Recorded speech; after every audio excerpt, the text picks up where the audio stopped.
Well, happy holidays, everybody. Yes, I'm alone. No round table set today, but I'm not really alone. We're going to hear from some of our favorite hosts and our favorite episodes. Yes, it's the best of 2020 coming up next on TWiT. All this year, This Week in Tech has come to you from TWiT's LastPass studios.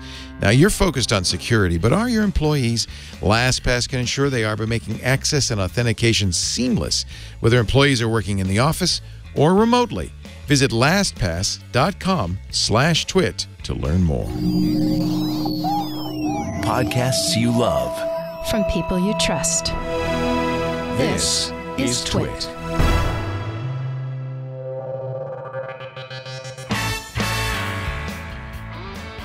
This is TWiT, This Week in Tech, episode 803 for December 27th, 2020, the year's best. This Week in Tech is brought to you by Zendesk. Zendesk makes software for better customer service. They help empower support agents and give them the right tools. You could say they're champions of customer service. Visit zendesk.com/twit to learn more.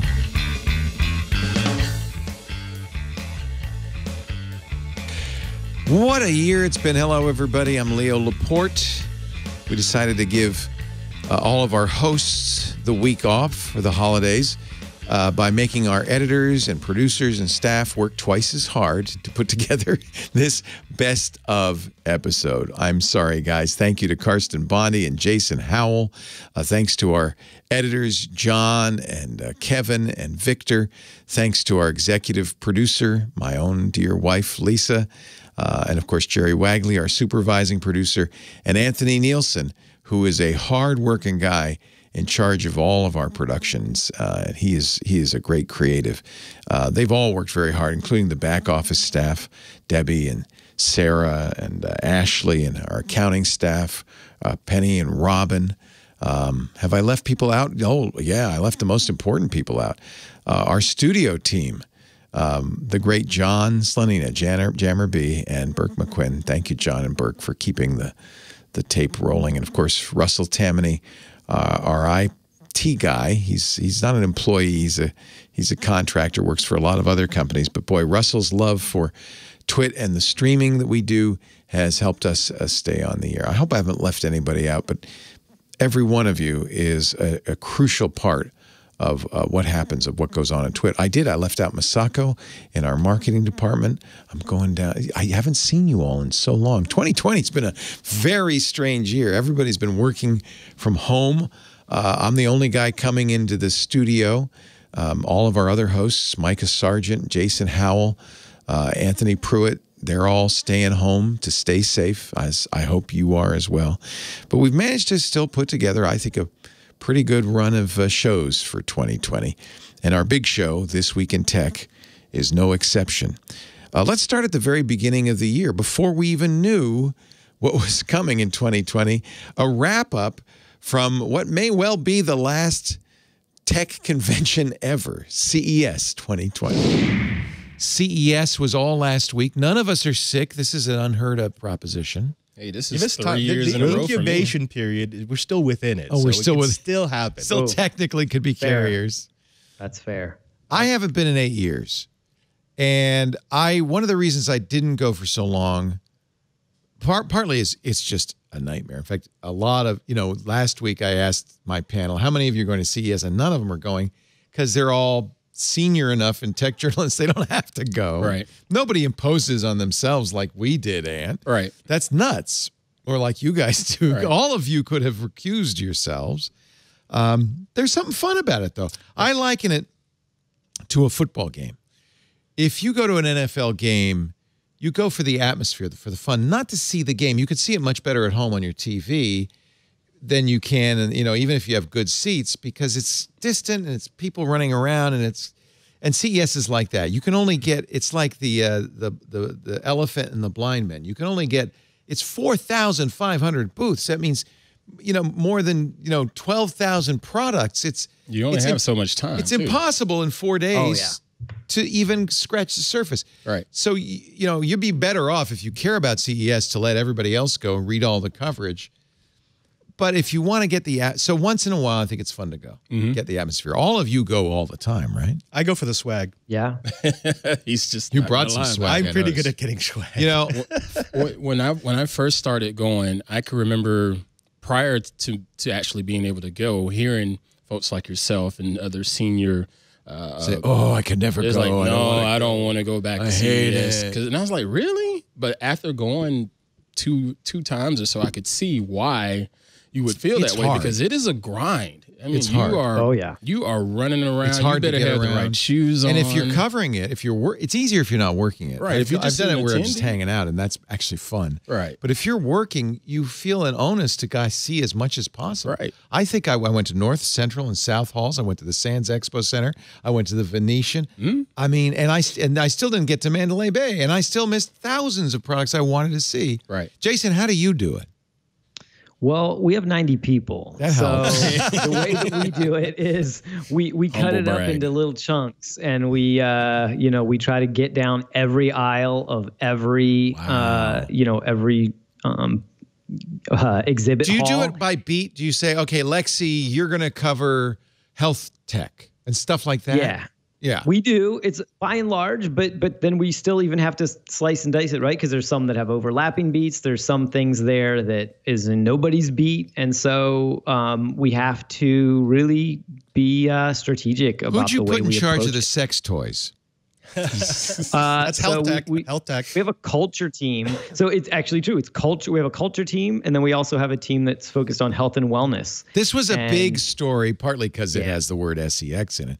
But this was a big story because last year, the Consumer Electronics Association, which runs CES, inadvertently gave an award to a vibrator, then yanked it. I shouldn't. Wait a minute. Pulled it back. No, not that either. Canceled it. Thank you. And got a lot of heat. In fact, the company that created that and won the award and then lost the award was smart and went out, did press releases, went on a tour. They got more coverage than they would have otherwise. And I think the CEA said, oops, that was a mistake. Because we've allowed, they used to have adult corner where they'd have adult videotapes in there, right? Eventually they had to exile that across the hall. But it was very sexist that they said, well, you can't have women's health products, but you can have men's. Exactly. Right. I don't know if health. They just tried to treat it like adults this year. I think that's the I think that was better. Now, of course, I'm the one who's not. So you see it again.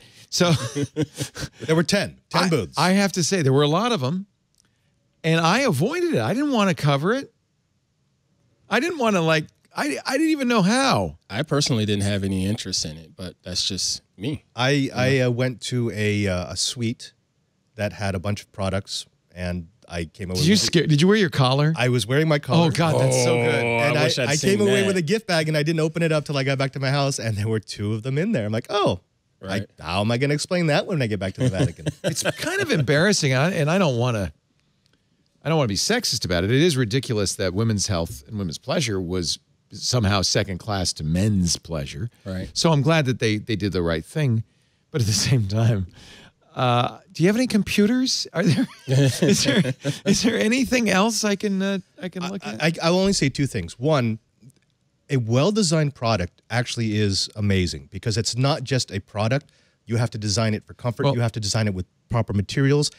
The second thing is... And they're Bluetooth and Wi-Fi enabled in many cases. That I do not like because again, and this is not just for health technology. This is for any technology. When security gets slapped on as an afterthought, you are just asking for trouble. Yeah. But they don't know that in their R&D just yet. Exactly. They're not even considering tech. But you've got these internet-enabled applications, and I'm like, do you really want that? Yeah. I mean, unless you've actually considered how that can be abused, that should not be a feature. Yeah.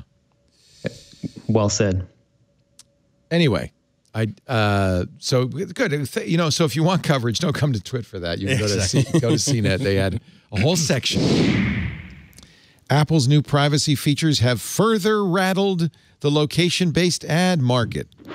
This is one for the good guys. You know that pop-up you get on iOS 13? You get it on Android now, too, where it says, hey, Google has just, checked your location 4 times in the last 24 hours. You know that pop-up?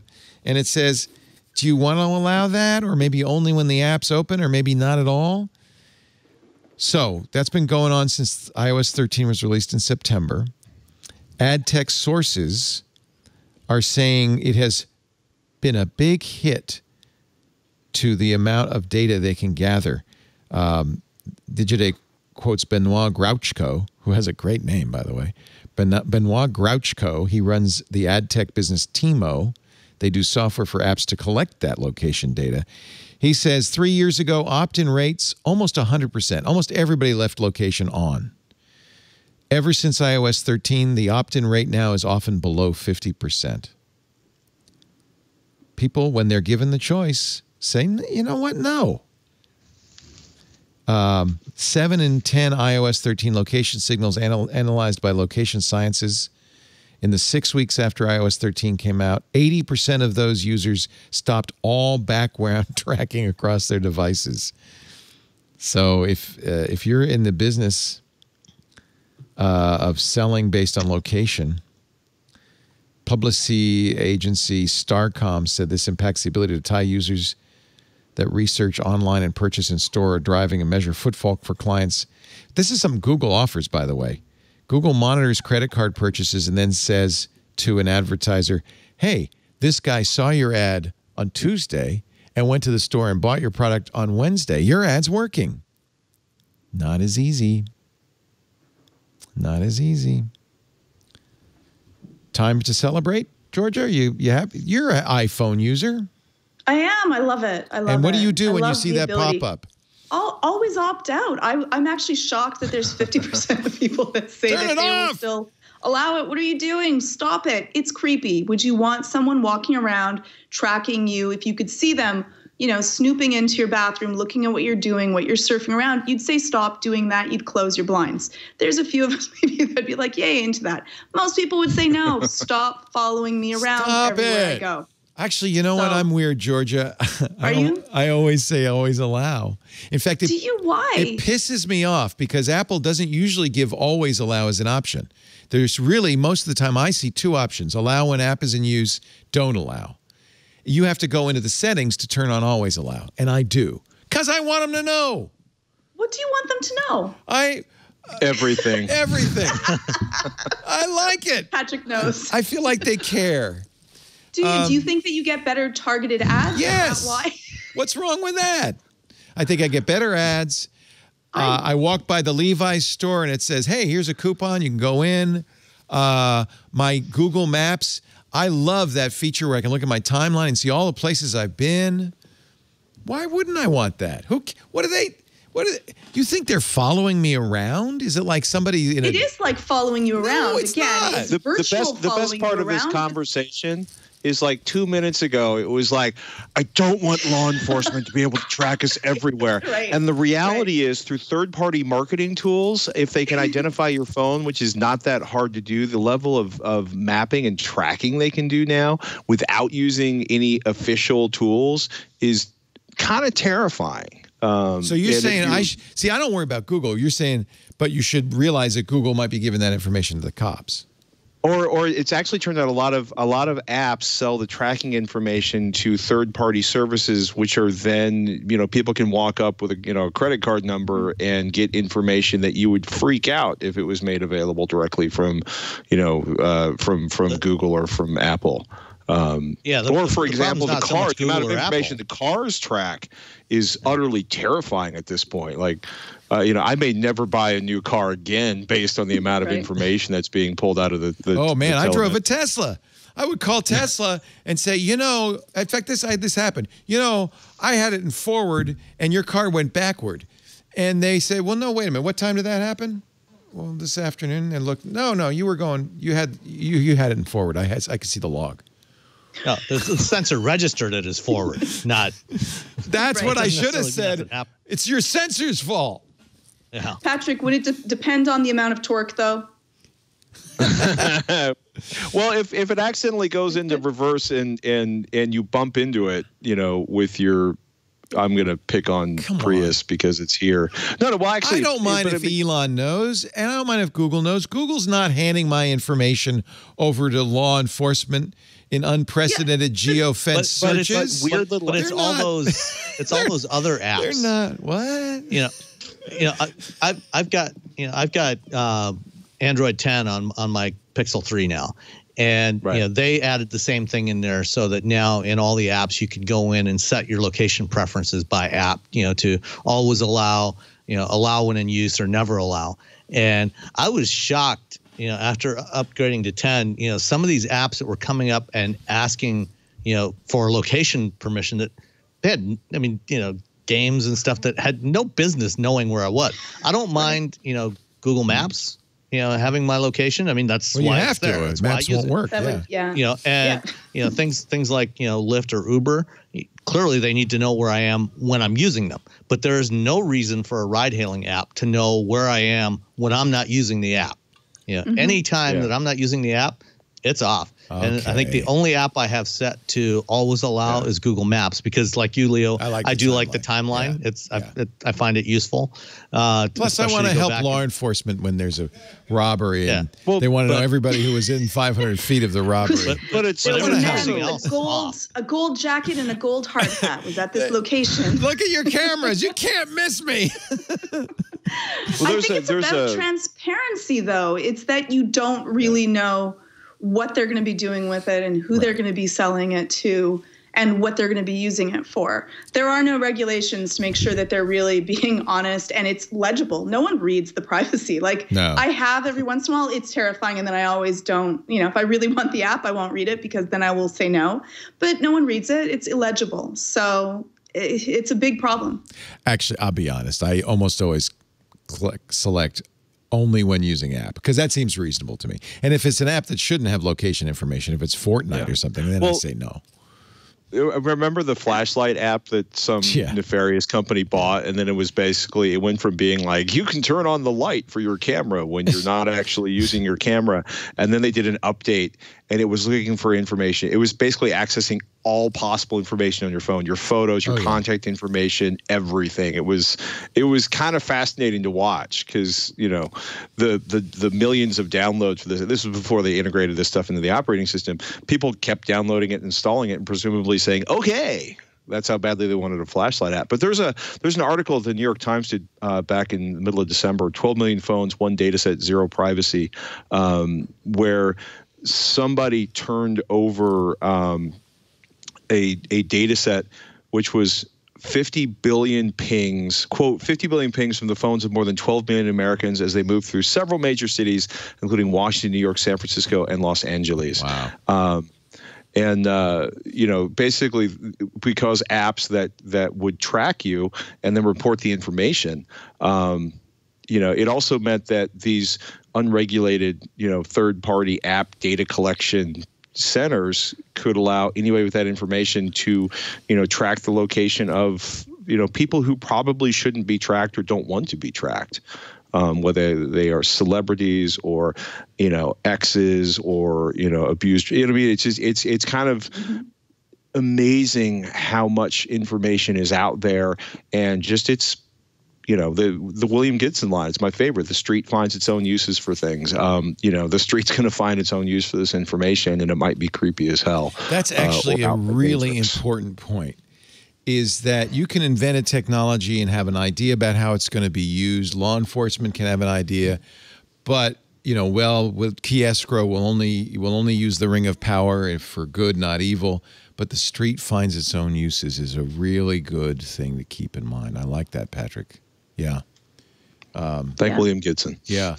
That's the nature of technology. It flows like water. This year, the iPad celebrated its 10th anniversary. We're going to take a look back to the iPad 10 years ago in just a minute. But before we do, I'd like to thank our sponsor. It's very nice to have sponsors on our Best of shows, and Zendesk is a great sponsor. Customer service is something I really believe in. I think a good company can get to great by doing great customer service, and that's where Zendesk comes in. Whether you're buying stuff online or calling your bank, or using an app to get a ride to an airport, I think you know which companies do it right and which companies don't. Sometimes even great teams can struggle to make their customers feel taken care of. That's why Zendesk is so great. Their award-winning support, sales, and customer engagement software help businesses go to the next level by offering personal service at scale. So your team can create conversational experiences that keep customers happy. And you know, customers are very quick. If something goes wrong on a phone call to a bank, who hasn't had a frustrating experience calling a company? That word goes out. People tweet about it. They tell their friends. On the other hand, and I want to encourage everybody to do this, when you have a great customer experience, you remember it, don't you? And you go back. I try only to deal with companies that give me that feeling that they care about me as a customer, a great customer experience. It's so important. And I'm betting most of the companies that I really like are using Zendesk. You can communicate seamlessly across every channel: email, phone, chat, messenger, community forums, help centers, social media. Zendesk uses a term, I think it's a really good one, they call it a conversational experience. What makes it conversational? Well, it's connected, it's ongoing, but most importantly, it's genuine. It's a natural customer interaction. And if you can create that feeling that it's a one-to-one experience, you'll have a customer for life. That's what Zendesk enables with a complete customer profile, a unified set of tools that give you the context you need to deliver great service in every conversation. Now, most support software requires expensive consultants, months of setup. Not Zendesk. It just takes hours for you to get it up and running. It's easy to implement. It's fast. And even so, they scale to meet changing needs. You know, when you're a small business, good customer service isn't so hard. As you get bigger, it gets harder and harder. Zendesk is with you every step of the way. They give organizations the flexibility to move quickly, to focus on innovation, to adapt to growth. And I think the proof is in the pudding. 150,000 paid customer accounts, over a decade of experience. Zendesk is, I would say, pretty good. Let's say darn good at customer experience themselves. No matter what your business needs, Zendesk products are flexible enough to pave the path that's best for your organization. See for yourself why the best customer experiences are built with Zendesk. Get started at zendesk.com/twit. That's ZENDESK.com/TWIT. Thank you, Zendesk, for your support. It's really great to have you on our Best Of episode. And thank you, dear viewer, dear listener, for supporting us by visiting zendesk.com/twit. That's very important. Now we go on with the show. I guess one of the big stories of 10 years ago was the iPad. And we celebrated its 10th anniversary this year. We took a look back. Watch. So this last week was the 10th anniversary of the iPad. I thought the iPad was a pretty good thing. I like my iPad. Apparently, I'm a loser. Everybody agrees. The iPad, Ben Thompson, the headline on Stratechery, the tragic iPad. John Gruber, it's a disappointment. Even in this thing, Devindra, that you and everybody else got to do, but I wasn't invited to, that Jason Snell does the Apple report card. You would have given the iPad the D+ or something. I thought the iPad was pretty good. What's wrong with the iPad? What'd you give it? Question. What'd you give it, Devindra? I didn't. I forget. You don't remember in the report card, but it does seem like we should at least give the iPad credit for being the tablet that survived, you know, which is the thing that inspired everybody to make tablets. And now, like, there are certainly very few Android tablets that I think are worth buying. Microsoft took the strategy of like trying to turn Windows into a tablet thing. So convertible PCs technically are tablet-like, but I still don't like the way Windows handles tablet stuff. So, you know, the iPad is the only successful tablet, and that makes a lot of sense. It's been doing good business for them. I think where Apple falters is in terms of like supporting multitasking. They were slow to that. They were slow to like turning the iPad into a usable computing platform. But as a tablet, you know, I think they deserve credit for at least being successful and, you know, trying to push things forward. I will tell you what you said, because I have the transcript. You actually said every gadget geek should own one. And actually, I overstated its bad grade. It got a B+. B+ sounds about right. That's and not, certainly like as of last year or 2 years ago, when the base iPad was like $230, it's like, yeah, you should have one. Yeah. I have one. Yeah. Like it's everybody should have one. That was the first iPad I bought myself too, and I bought it specifically so my parents can FaceTime my baby daughter, and it's been perfect for that. So every night at dinner time, hit a button, go straight to my mom's phone or my dad's phone, and they get to see Sophia every single night, and that is far easier than most other solutions out there. One thing a lot of people agreed on, including Ben Thompson and John Gruber, is the multitasking, the split screen and the slide over. They seem to agree that that's very poorly implemented.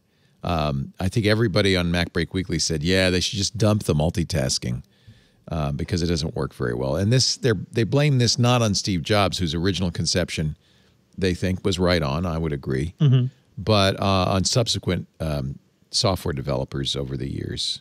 I think we can blame. Sorry, we can blame who's the scapegoat? Everybody at Apple blames. For everything wrong with Apple, he was fired. I can't remember his name, but it's like, oh, we got rid of him. He's Johnny Ive. No, maybe we can blame Johnny now. We blame Johnny Ive for a lot. Yeah. Rubenstein or somebody like that. No, it was. I can't remember his name anymore. The guy that did the map stuff. But Leo, how much of this is? And I think about this a lot. Like, there's certain people out there who maybe we can blame Steve Jobs because he made the trucks versus cars thing. So there's a certain segment of people that believed that tablets would replace the computer, right? And so the fact that 10 years on, that's what this is about, right? Is that there are certain people that are disappointed that you still need something with a keyboard and a mouse, but so if it's just that it's not doing everything yet, that doesn't mean that it's a failure as a product, right? Mm-hmm. No, yeah. I think a lot of the complaints are more that it should be better. It should be more like stagnant. That it's a little stagnant. And I think with iPad OS, they've been making some progress. But I guess people wanted more from the iPad. I do feel like, the iPad Pro, right, was their next step. Scott for Forstall. hardware. Thank you, chat room. Scott Forstall. It's all Scott's fault. It's all Scott's fault. iPad Pro, though, great hardware. Like, we've loved the hardware. It's been well reviewed, since they launched that thing. And certainly in the most recent years, like, it's beautiful. But the software has always been slow to catch up to that hardware. Yeah. So Apple, they've been lagging on macOS software and iOS too. Like they have a lot of software innovation they really need to focus on. But the iPad as a computer replacement, I think a lot of people I talk to, even tech journalists, some people use that for all they do, for image editing, for reporting. I personally couldn't live that way, but it would be great for like a weekend when I had to go and just write a long thing and not have to worry too much about But that's kind of my point, is that it's all these people that are like, well, I'll never need a computer again. I'll have this tablet and I can, and so it's just the disappointment of those people that imagined that that's what they were going to have by now. And what if the answer is that, again, you have a car for something, you have a truck for something, you got a semi for something. Like, so, all right, a tablet is great for, like you were saying, I did FaceTiming with the grandparents this afternoon. Like, so what that the tablet didn't kill the laptop? Like, who cares? Yeah. I think the problem is that it's all of this stuff's so expensive. If, like all of us, somebody's buying you this stuff, you can have an iPhone, an Apple MacBook, a Windows machine, an iPad, and then it kind of all is a continuum of stuff, and you use the right thing for the right time. But if you had to only choose one, probably wouldn't be the iPad. Right. And normal people have to choose one. They're so expensive. From my friends, I don't use a Mac, but the value prop that they have seen the most out of iOS 13 is Sidecar. And so they've given up on using the iPad for everything, but as a companion to their laptop, that feature makes it far more usable for them. And so if Apple was choosing not to focus at being standalone, but actually part of a workflow where it's easy to work with it, their applications, their other hardware, I think that is the true nature and the true purpose of iPad, where it could really shine. Did Epson have I don't think they had a Super Bowl ad. Rocket Mortgage did that weird ad with Jason Momoa taking off his muscles. That kind of creeped me out. I loved it. Did you? it was really memorable, right? Yeah. So it worked. Do you remember who the ad was for? It's for me. Because Jason Momoa is in it. He's for me because Aquaman is in it. There is a great YouTube video I recommend on the making of it. They show how they did it. They had a skinny guy, and they had to match his movements, and then they would use green screen and other CGI technologies to. So, because obviously he couldn't really take off his muscles. Is it similar to the way that they did Captain America? Right, this when Steve Rogers was a little guy. Right. That's pretty cool. This is, I mean, another Academy Award nominated film tonight is Irishman, in which they make Robert De Niro, Joe Pesci, and Al Pacino look like they're in their 40s when they're really in their 70s and 80s. What did you think of that? Did it work? Did that CGI work? I didn't actually see it, but it sounds to me like they just It was did a little deep freaky. fakes. Well, It was deep fakes. You're right. That's what it was. And the other weird thing is, I guess the director, Martin Scorsese, said the problem is the acting's in the eyes, so we can't change the eyes. So they all had old eyes and young faces, which was very weird. And then the other thing that was very hard to do, and I guess they brought in movement coaches, but you don't move the same when you're in your 80s as you did when you were in your 40s. So there's one scene where Robert De Niro is taking a handgun and throwing it in the bay, as one does, to get rid of the evidence. And he has to go over these rocks. And you just want to leap out and say, "Careful, Grandpa! You're gonna." He's just a little. You just can tell he's not a 40-year-old guy. Yeah, I argue that de-aging, if we had it for The Godfather, would have not had the great Robert De Niro performance that we had in Godfather 2. Well, that's all I'm saying. And remember, maybe you don't remember, but I do, that in Godfather 1, the studio did not want Coppola to cast Marlon Brando as the Godfather because he was in his 40s. He was a young guy. Right. Yeah, he was young. And they forced him to do a test sequence with Brando. It was the scene where he's in the olive oil company and they're trying to convince him to deal drugs, and he says, "Thank you, but no thank you." And they actually shot that to prove to the studio he can look old. But that was all makeup. And that's an interesting point, because in the old days, if you think about movies like, remember Dustin Hoffman, Little Big Man, where he had to become a 100-year-old guy? Mm-hmm. And you could tell, it's makeup. It's makeup. But we suspended disbelief. We go, well, it's because it's really Dustin in his 30s wearing a lot of makeup. Too bad makeup doesn't work the other way.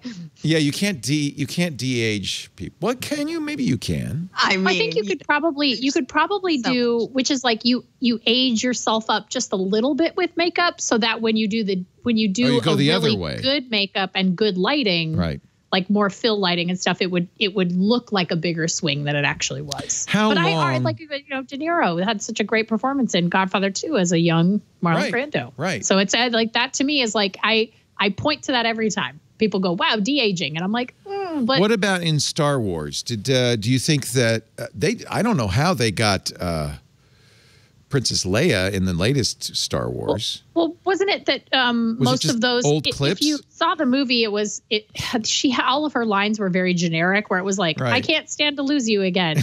Never underestimate a droid. It was like they were very non-specific lines, and you could tell if you're in production, you could really tell that they wrote around a lot of that. Okay. But they did one sequence that de-aged her and Mark Hamill to the events of shortly after Return of the Jedi. Was it believable? It was okay. It wasn't great. But it was also kind of like, it was quick enough that it was like, okay, that was fine. But if they had used it the way that they did with Grand Moff Tarkin in Rogue One, I would not have enjoyed that. That was really weird. I didn't think Commander Tarkin was believable at all. Very weird. Yeah, it was very weird. That was from whole cloth, right? They didn't have any footage. Yeah, they had a stand-in, and then they just It's just it's very strange. How long before these deep fakes? Because that's really what they are. How long before they're good enough that we could be fooled? They're not fooling us now, right? Yeah. Sometimes. I think they are. They are? Yeah, sometimes. Yeah. I think people, just like people have that short attention span and only share a headline, if that real quick kind of, real quick at a glance, oh my God, can you believe this? Like, person said this thing. Like, I think deepfakes are going to get pretty scary soon. Nate, you think, what, have you been fooled, Nate? I don't know. Maybe I have, and I just don't Good realize answer. That's part of the problem. Yeah, that's part of the problem. But the thing that I always interests me with this is actually the psychological aspect, which is a lot of the time we see things that we want to see and we want to believe, and so often I think that a deepfake only has to be good enough for somebody to believe what they're seeing is accurate. I think it's different in films because there are other elements of illusion at play there, but with politics in particular, not to go back to the start of the show again, I think that's where it gets particularly worrying, because then they don't have to be absolutely perfect for somebody who wants to believe what they're seeing is true to believe that it is true and then to spread it as if it was. And for that, it doesn't need perfection. And that's why I think we're kind of already there and why it's already scary. Don't attempt too much. Use it subtly. Use it as in just the right place. Yeah. And you know what? People aren't very good. I have to agree with you, because I watch videos all the time on Reddit and elsewhere where I think that must be made up. But I don't know.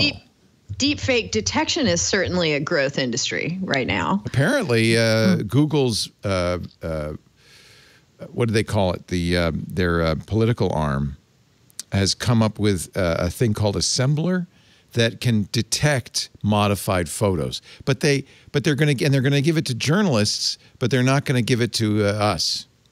Be nice if we had that. Just reminds me of that really old meme. Like, this is shopped. I can tell by the pixels. But you can, right? The pixels will tell you, won't they? I guess so. I mean, yeah. No. I don't know. There will always come a point where someone will find a way around. I wanted to believe that my refrigerator finally updated its firmware after 5 years, and the chat room pointed out to me quickly that I may have been wrong. What? It didn't? Well, I mean, it certainly appears that it did, but all they have to do is put something up that says, "Hey, it's updated. We fixed it." I saw a Reddit, maybe. I blame you, Karsten, for following maybe. There was on Reddit, there used to be a subreddit called yes, and then one called no. But the problem with yes, and no is you'd know how the video was going to end. Yes, it was always going to end like, wow, it worked. No, it was always going to end in disaster. But maybe combines both, but cleverly eliminates any indication about which way it's going to go. Let me see if I can find the maybe that I was looking at. I showed it to a number of people, and they said that's a fake. And I thought, oh, maybe it is. I just don't know. I can't tell. I don't know if I'm gonna be able to find it. It was a claimed to be a Russian dash cam footage of a little kid wandering into the street in the snow. Maybe you could find it, Karsten, and getting rescued. And I thought it was real. Do you remember that one? You think that was real? And then Lisa said, that's not real. Yeah. Yeah. That was real? Are you sure? How do we know? How can we tell? Ready to? So there's a little boy. He's running in the road. This is from Russian dash cam footage. Everybody's getting out. They're all worried. Car comes up, picks the kid up by the collar and drives off. Saves him. Fake or real? Oh, I buy that as real. Really? Gets him out of the road. It worked. It's very dangerous, by the way, folks. Do not do this.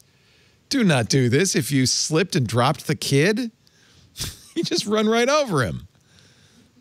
I don't know. I believe everything except the kid. The kid's surprisingly colorful. That's what I was thinking. Yeah. What do you think? Real? Fake? And how would you know? What do you think, Nate? I don't think I can tell. Maybe that's... I don't know why it would be fake. Right. So yeah, that's my one. I don't know why it would be fake. And also, if it is fake, what is the passenger in that car picking up in that child's place that they replaced with a kid? Could be a small animal. Could be a loaf of bread. I think the thing that does make it a little more credible is at the very end when the mother comes and says, "Oh God," and grabs the kid away. Jeez. Jeez Louise, what are you doing? I just feel like it would be much more like if this was fake. I mean, you'd make it more exciting, right? You put him somewhere else. But shouldn't the guy just get out of the car and help the kid back to the sidewalk? Well, it's cold outside, Leo. Can't you see? It's very Russian. Very Russian. That guy got out. He's like, all right, what's going on here? Here's my question. Wait, okay, so am I to understand that he's the driver. Okay, so the driver is on. Is the driver on the right? No, right-hand drive, I don't think. Because this guy in the bus gets out, and on our traditional driver's side, he is not the driver. So I assume it's right-hand drive. Oh, so maybe it's not Russia. Oh, you're right. He's not the boy. You're smart, Ashley. I didn't know he wasn't the driver, but you're right. Either he is not the driver or the car, he's lost control of the vehicle. Yeah, or the car is just a self-driving crappy little bus. It is a little icy. Feature on the new Tesla. I paid for that. Yeah, if he bought it used, he paid for FSD for sure. It hasn't been deactivated yet. All right. This happened in 2017. I don't know. Maybe the biggest story in tech this year was COVID, of course, but the effect COVID had on a little company very few people had heard of that suddenly became a generic term for video conferencing. I'm talking about Zoom. The world has changed. It's so many unusual and interesting ways. Of course, a lot of people who weren't using Zoom all of a sudden are using Zoom, which is, I would guess, the #1 video conferencing technology. Zoom says they went from 10 million daily active users in December to 200 million last month. And of course, as a result, we're seeing all sorts of problems. First of all, that's crazy numbers, by the way, before we get into the problems. Yeah. I mean, when have you heard of a platform going from 10 to 200 in a month? Not since Facebook. Yeah. It's incredible. Yeah, I mean, that's probably the last time we've seen that type of growth, right? Would be Facebook, and even then, I don't know if you saw that uptick that quickly. Yeah. Potentially, once they kind of hit their stride and were going to more and more places, maybe you did. Like maybe once they really started investing in Asia and South America, but that's probably the last time we've. How did Zoom win this? Like that. It seems like was Zoom the #1 choice in business? I mean, what about Cisco WebEx or GoToMeeting or Microsoft Teams? It's ease of use. It's just what I think it is. Yeah, it's ease of use and it's relatively cheap. Right. Sorry, go on, Jason. It's also that's the problem though, is it was so easy to use that's why they're running into these problems. And some of the people are saying that some of the fixes that they're trying to do now are going to be kind of shooting themselves in the foot, because even doing something simple like having a password to join a Zoom call is going to make it more difficult for people to use. Yeah. Well, here's an interesting story. Zoom bombing is now a federal offense that could result in imprisonment. I don't know if that's reduced the number of Zoom bombs. Federal prosecutors are saying that if it was posted as a press release to the Department of Justice website of the U.S. Attorney's Office for the Eastern District of I don't know what state, of some state, with support from the state attorney general and the FBI, probably New York. I would guess that the most aggressive in something like this. Zoom bombing is a big problem for schools, for churches. I have a friend in a 12-step program, a recovery program, and of course they can't meet in person anymore. They do their meetings as Zoom meetings, and because they're public, of necessity, anybody can come in, and people are doing horrific, offensive, triggering things, not just pornography, not just racial epithets, but intentionally going after alcoholics, things like that. It's just appalling, and it's my understanding that a lot of the organizing is going on. I'm sure it's happening at 4chan and 9chan. Discourse is being used. There's a discourse channel for Zoom bombing where they share public IDs for Zoom events so that they can all have so much fun. It's just shocking, really, how awful some people can be. Yeah, it's funny. My mom sent me like an email. I guess this was maybe Tuesday this week, maybe Wednesday. We were, I think, in the middle of either the first or the second wave of Zoom scandals of the week, and her Bible study is going to be using Zoom, and she wanted to know, she was like, should I use this? Maybe I don't want to bother with it at all. Yeah. And so I sent her a detailed thing. I took the time to take the screenshots and go through the process. I was like, this is how you can join from your web browser. Just that's going to be your best bet. Don't sign up for an account. Don't do the other things. But I was really proud of her, A, for reading and keeping up on it, and B, asking, okay, what's the best way for me to do this? It's hard to miss the news. It's all over the place because everybody's using it. Sure.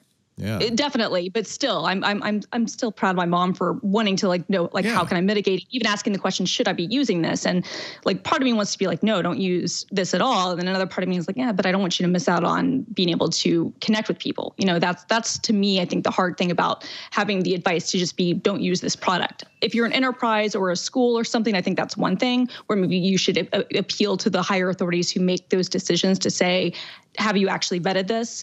But if the decision's already been made, and this is what your school is using, or your Bible study, or your, AA meeting, or something else, if that's what they're choosing to do, it's a really, I think, not fair thing to say to regular people, well, just opt out of this. Just don't use this communications. It's the same thing when people say, oh, well, just don't be on Facebook, where it's like, okay, that comes from a really privileged position to be able to make that point. Yeah. Totally. Yeah. And the thing about Zoom, look, there's still lots of great things about Zoom. It's funny, we used to have, up until the last couple of years, I've even been saying really until the last 18 to 24 months when Zoom has kind of gotten much more popular, we used to have this joke for the last 4 or 5 years of, we've got self-driving cars, but we still can't get a video call to work, and we still can't get a PowerPoint, and Zoom really has kind of solved that. It has gotten to where it's made these things easy enough that you can get a lot of people connected. I agree with Christina. People shouldn't be too freaked out about it. Obviously, the NSA shouldn't be using it for, and some companies that are doing corporate secrets. You saw SpaceX say that they're, they banned it. Well, that makes sense. They're dealing with highly proprietary and sensitive information, right? That deals with their core business. So that makes perfect sense. For the average people, stuff. I had a friend that yesterday did their on their Zoom. They did their sister's baby shower, and it was amazing. And she talked about the fact that what it's enabling them to do. And I did this wonderful organization called Interfaith Paths to Peace, because a lot of religious organizations, they don't really have tech departments. And so this organization has helped sort of provide a platform using Zoom where people of different faiths can come together and, have fellowship and be able to worship together and get inspiration. So there's great things that are going on with Zoom. The thing where the onus is the people who are hosting these meetings, they just need to implement a few good things. Brian mentioned the password thing, which now Zoom is kind of imposing. You can still send somebody a Zoom link with that password essentially embedded in that link. And so it makes it easy for them to just click and join. But if somebody's doing that random typing in random Zoom numbers or finding, random Zoom rooms to jump into, they can't get in if they don't have the password. And even then, if you set up a waiting room, the host of a Zoom can help kind of screen people. And if they see people that are jumping in and are being inappropriate, you can hit the remove or, jump them back to the waiting room if for some reason it's somebody you don't recognize. So there's plenty of ways to mitigate this for most people that are using Zoom. It's just that the people who are using it and were considering using it to do very proprietary things, they obviously need to think twice about it. But by the same token, it's still better than we used to do these calls where, you have your number, you dial into an 800 number, and then you put in your corporate sort of 9-digit ID. Well, the thing is, we never knew who was on those calls.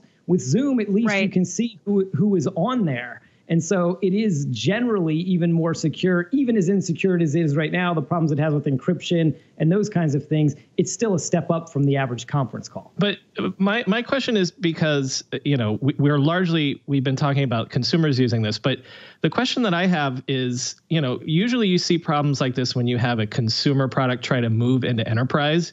This is an enterprise product that's suddenly being used by consumers, but there are all these security issues. Where were the CIOs and CTOs?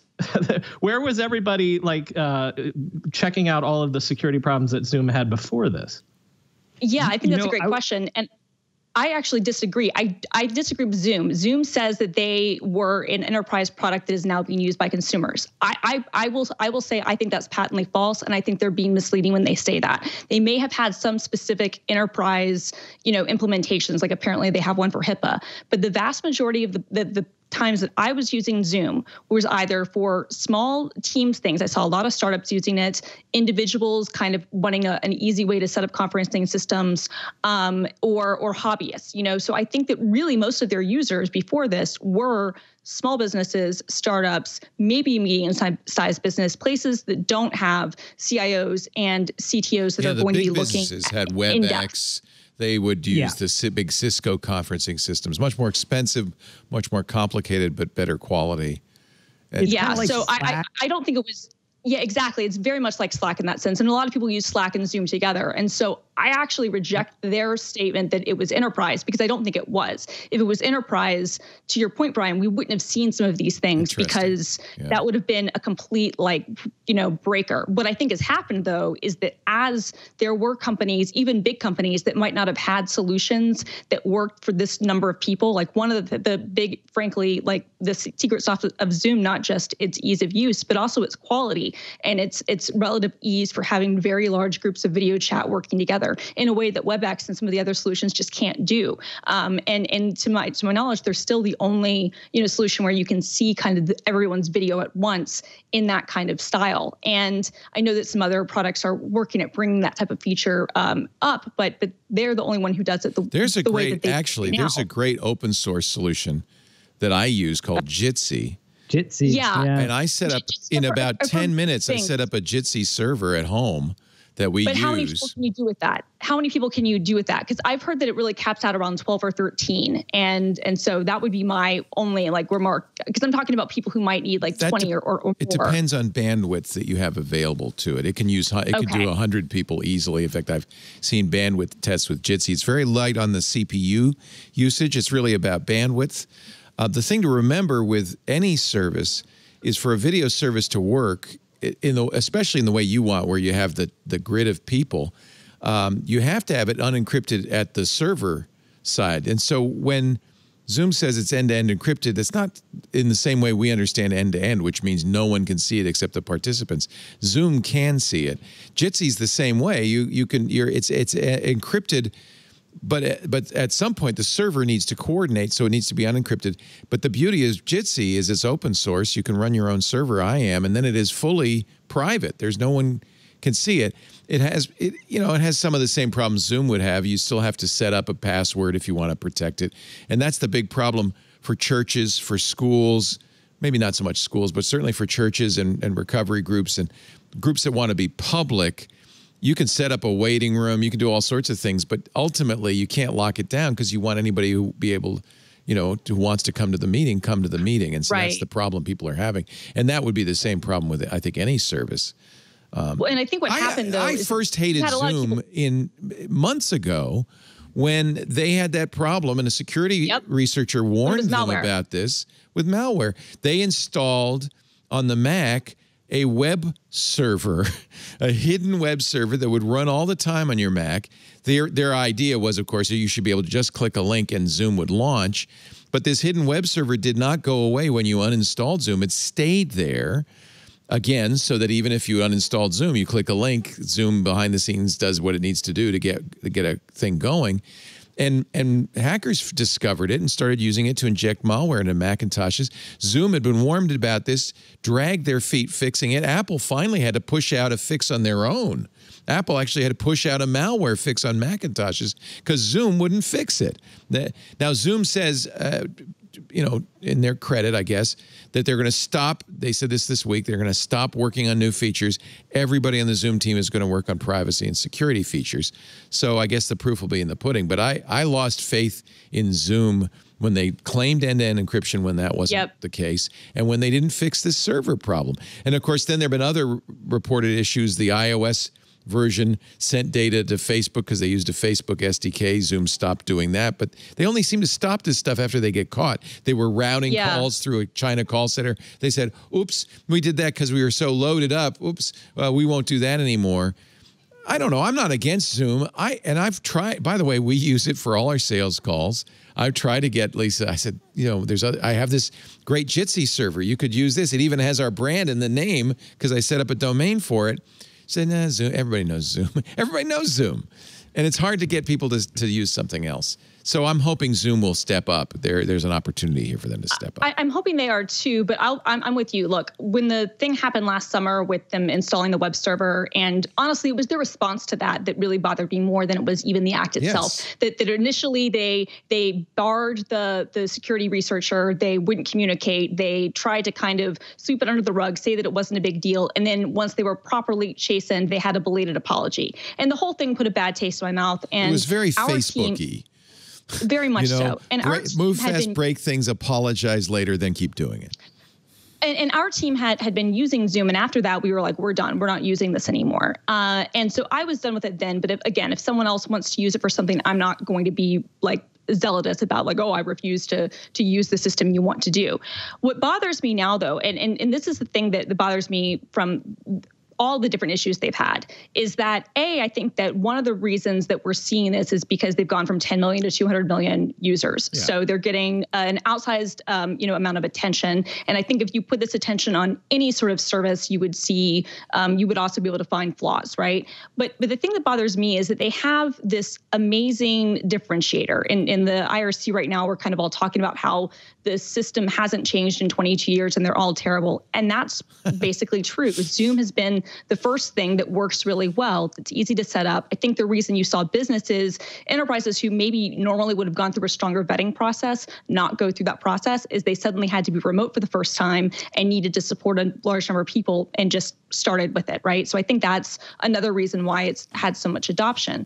But they have this huge differentiator. They are easy to use. It's well done. It has good features. It's high quality. That's something that is a massive differentiator. And rather than using that as the selling point, and rather than using that as what they want to focus on, everything that they've done, it seems like, has been in, search of like sort of growth hacking and kind of cutting corners. And it makes me question a lot of fundamental things about the company. I love the product, but to be totally honest, I'm not convinced by even the latest blog post that the CEO put out.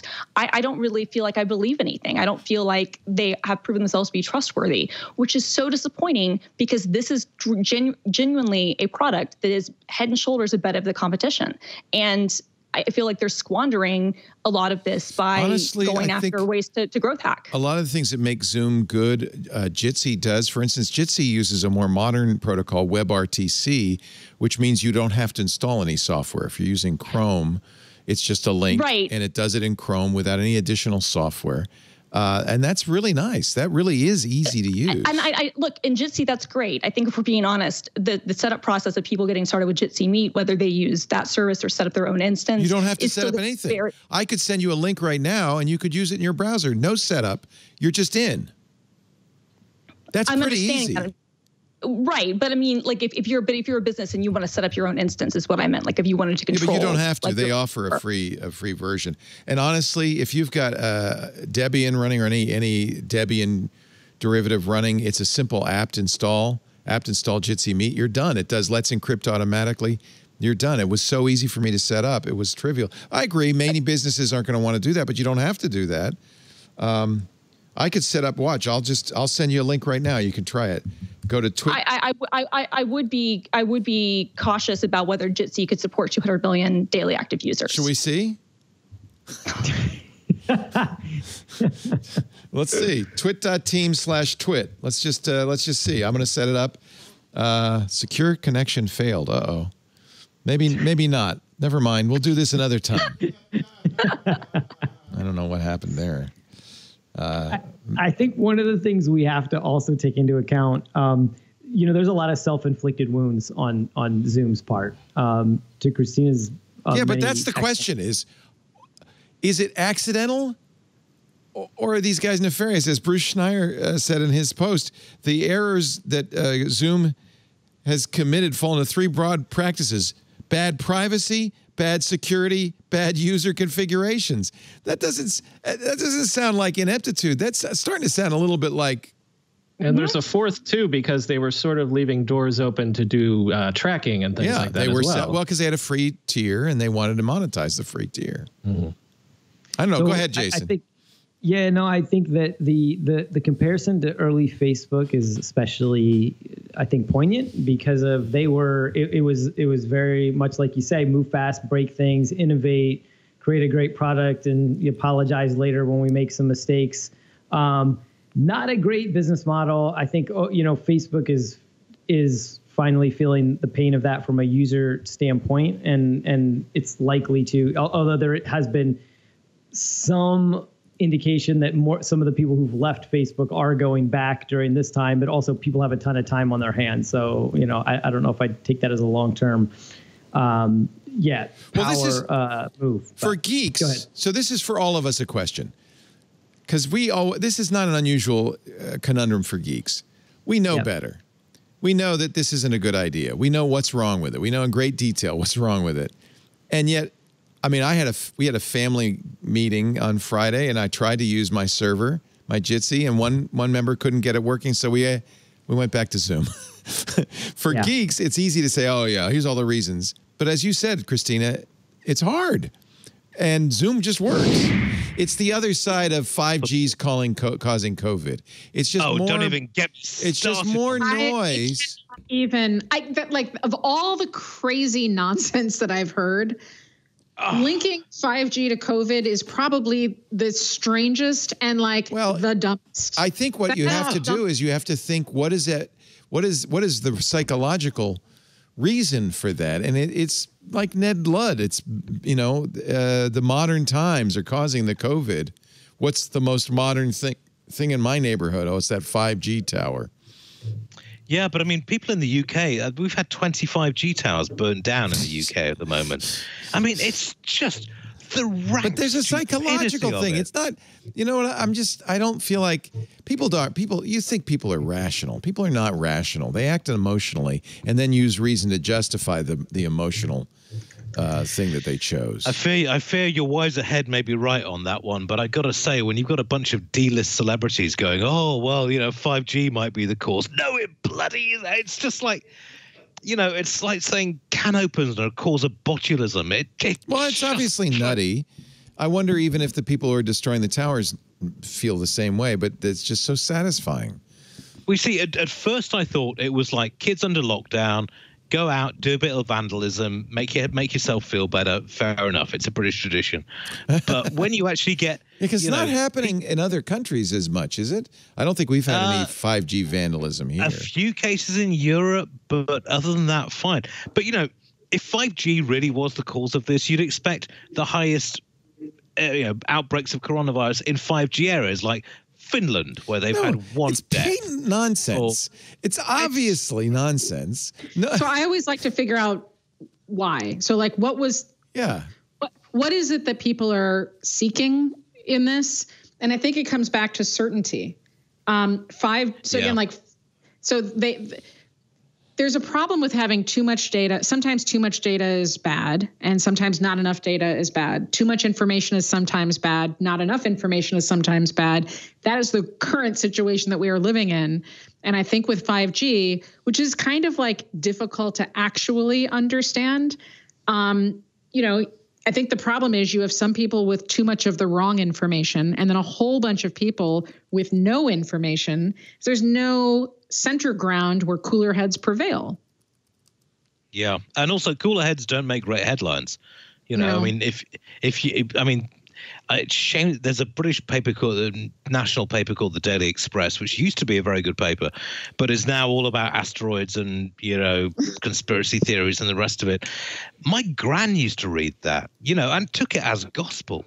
You know, that we do have this information overload that we're, you know, and people are just like, well, I read it on the internet.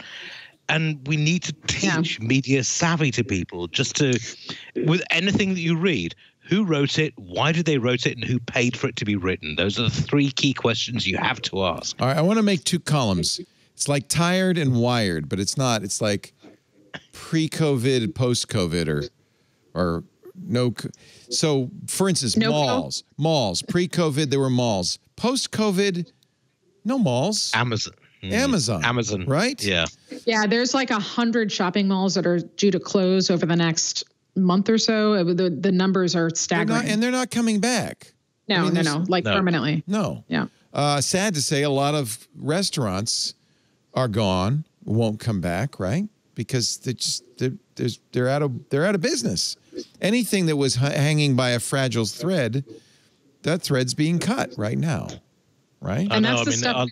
Yep. Go ahead. No, I was just going to say. I mean, our local Indian place is. They've seen their takings drop by 80%. It's the same with every other restaurant. I have to an apology for British listeners at the moment, but I went to get this may cause amusement. I meant to get my growler filled at the local pub. Now, for American listeners, growler, it's the bottle that you fill your beer up with. Yeah. British listeners, it's something rather rude. So you took a growler to a recently? There's no way they would have put beer in that. He's doing his bit. A lot of beer is going stale in the barrels. We need you to drink more beer, Ian. Our local brew pub sells growlers for 2 hours a day. So this may cause amusement for British friends, but a nice young man filled my growler with his fat pipe. Drive-in movies making a comeback, right? We can all sit in our cars. Yeah. Roll up the windows. Oh, that's kind of cool. Yeah, remember in 1965, I'm old enough to remember going to the New York World's Fair, and AT&T had a video phone. They said, by 1970, we'll all be using video phones. And I remember in 2001, in 1977, the movie 2001, he's on the moon. He's talking to his daughter and his wife on Earth via a video phone in a video phone booth. And it never took off. All of a sudden, we're all making video calls. I think this might have been the impetus to finally get us over the hump, because we didn't want to. I think people didn't want to, but now they're making video calls, and I don't think we're going to stop. I think that that's something that's changed dramatically. I mean, I think within the IT industry as well, one of the big changes is going to be conferences, because conference season this year is dead. It's over. Conferences are over. I'm not going to CES ever again. Well, no, I mean, CES at the end of the year. Okay, sorry, Amy, please. Conferences are not over for a couple of very practical reasons. The first of which is that humans are social. So there is no way people are going to opt for no gathering or a virtual gathering over an in-person gathering. It might take a year for us to get back into the swing of things. But to me, this is a little analogous to after 9/11, when everybody said nobody's going to fly again.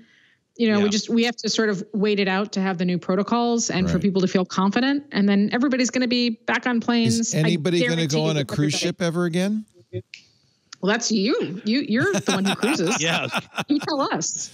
I was talking yesterday with Johnny Jett, our travel guy, and his thesis was you're not going to see widespread air travel or cruise travel or maybe even conferences until we have fast universal testing, so that you can go to the airport 5 minutes early, get a swab or spit in a vial, get tested. If you pass, you can board the plane. If not, you can't. It was hard to pick just one. But I think the weirdest story this year about Elon was the name he picked for his new child and how to pronounce it. Watch. So, let's see. I keep wondering if there's going to be any tech news. Each week I go, are we going to have anything to talk about? Thank God Elon Musk exists. XAEA12. Can't really be the name of the kid. Elon Musk and Grimes have had a baby. They had a son on Monday. Elon tweeted out that strange name. Joe Rogan asked him on Thursday, how do you say the name? Musk says the name's pretty much pronounced X-A12. AE, some speculated it was actually Ash. It's a leaded A and E. Some languages have it. It's often pronounced Ash. Musk said, first of all, Grimes is the one that mostly came up with the name. It's just X, the letter X. Grimes in her tweet said, it's the unknown. X. AE is pronounced Ash, so obviously the kid's name is Ash, right? You're going to, just the rest of it is extra. And then A12, Elon said, is my contribution. The A12 stands for the Archangel 12, the precursor to the SR-71, the Blackbird, which was the Phantom spy plane, right? The coolest plane ever, Elon said. If you want to hear Musk say it, he says it 37 seconds into Joe's show. Elon did not toke up on the show, though, I think, right? Not this time. Holy cow. Learned his lesson. Learned his lesson. Good. Anyway, thank you, Elon, for giving us something to talk about. That's Twit for the week. Thank you, everybody. Goodbye. No. I think, and the timing is good because we got nothing else to do. This might be the most important week in computing in this century for sure. Perhaps, I don't know, I can't think of another time with even the Mac transition to Intel, I don't think was this important. And of course, what I'm talking about is the Worldwide Developers Conference kicked off on Monday. It was going all week. I'm sure that's all you guys have been doing all week long, which is why you're here to fill me in. I did watch the keynote and the State of the Union, which is the more techie kind of follow-up they did on Monday. We even streamed both of those with commentary. And then I've been reading incessantly ever since, even to the point where I downloaded Xcode, the Xcode beta, picked up, I think I started the Stanford CS 193 course in iOS development and started to dig into Swift UI because I think we are going to enter a new era of computing. And here's my, and you tell me, you guys could talk me down and say I'm full of it. But my thesis is, we certainly began a new era of computing in 2007 when the iPhone came out. We didn't know it at the time, but that was going to transform computing. All of a sudden, the vast bulk of computing is now done on a thing that's in your pocket. It's always connected to the internet. It's omnipresent. Social media, Facebook and Twitter began on the desktop, but really wouldn't be as powerful as they are without the smartphone. That transformed everything. And Apple became, as a result, the most valuable company in the history of the world, now worth close to $1.5 trillion. They have hundreds of billions of dollars of cash. They're a behemoth, a juggernaut. The iPad, which had a lot of promise 10 years ago, didn't really seem to take off. But what I think I didn't fully appreciate, I'm sure you guys did, but what I didn't fully appreciate is that from day one of the iPhone coming out, Apple was preparing for something different. Certainly once they realized how successful the iPad was, Apple started preparing with their own chips. They started moving to technologies like Metal. They started to do a lot of things that's really accelerated over the last couple of years with things like Catalyst to move into a new world of computing, an ecosystem they could utterly dominate. And that with the announcement that they were going to finally abandon an architecture that's been around since the 70s, x86, 1974, x86, and move to Apple Silicon. This was for me, the piece that went, click, and the whole thing seemed to come clear to me. We're in a transformational moment. Am I nuts, Stan Morin? No, not at all. I think this is a big deal from the perspective because, the iPhone, in the earliest days, they were still sort of figuring out where it was. But once they started rolling out their own processors, I think it was only a matter of time. And increasingly in the last several years, as they put their own processors in like the Apple TV and the HomePod and the Apple Watch, you started to step back and say, why isn't this in the Mac? Why is the Mac now the only device they make that is running on somebody else's processor when they have done all this amazing work? Because we would keep seeing when the phones came out, they'd be benchmarking them and these things would be off the charts and you'd be comparing them against laptops and you'd be like, why this chip in a phone is outpacing this laptop that costs twice as much and is supposedly like this really powerful device they make. Why can't they bring that ability over to the Mac side as well? And I think Apple has shown time after time that they love controlling the whole hardware, the software, everything, the whole device, because they can optimize it to do exactly what they need it to do. And I think that it is fundamentally a huge change, obviously, for the Mac, but it really only solidifies something that we've seen with the iPhone and the iPad over the last decade or so. And, famously, I think they, originally started out wanting to build something like the iPad, and the iPhone ended up being kind of a diversion along the way, which is, of course, hilarious because it's a huge, huge portion of their money now. But yeah, I think that now that they're putting everything they run on their own custom silicon, I think we've just dipped our toe into what is going to be an enormous change for the Mac. And that's saying something for a platform that's undergone so many transitions in its history. I think it speaks a lot to not just the future of Mac, but the future of computing in general, because if Apple is going to be if they're going to be competing in this space, in this processor chip space, Intel has to do something to match that so that PCs can build, into the future as well. And this could also really just be a huge improvement for Microsoft and, all the other chip makers, all the other processor manufacturers out there to step up your game, because now Apple's in the business too. So you don't get to just sit back and be the kings of this realm because somebody's coming to take your throne, What happens to Intel, Jason? Is it curtains? I really do wonder about that. It's not necessarily a fait accompli that, Intel will need to step up its game. We've seen Microsoft experimenting with Windows on ARM processors repeatedly. They're back there again now.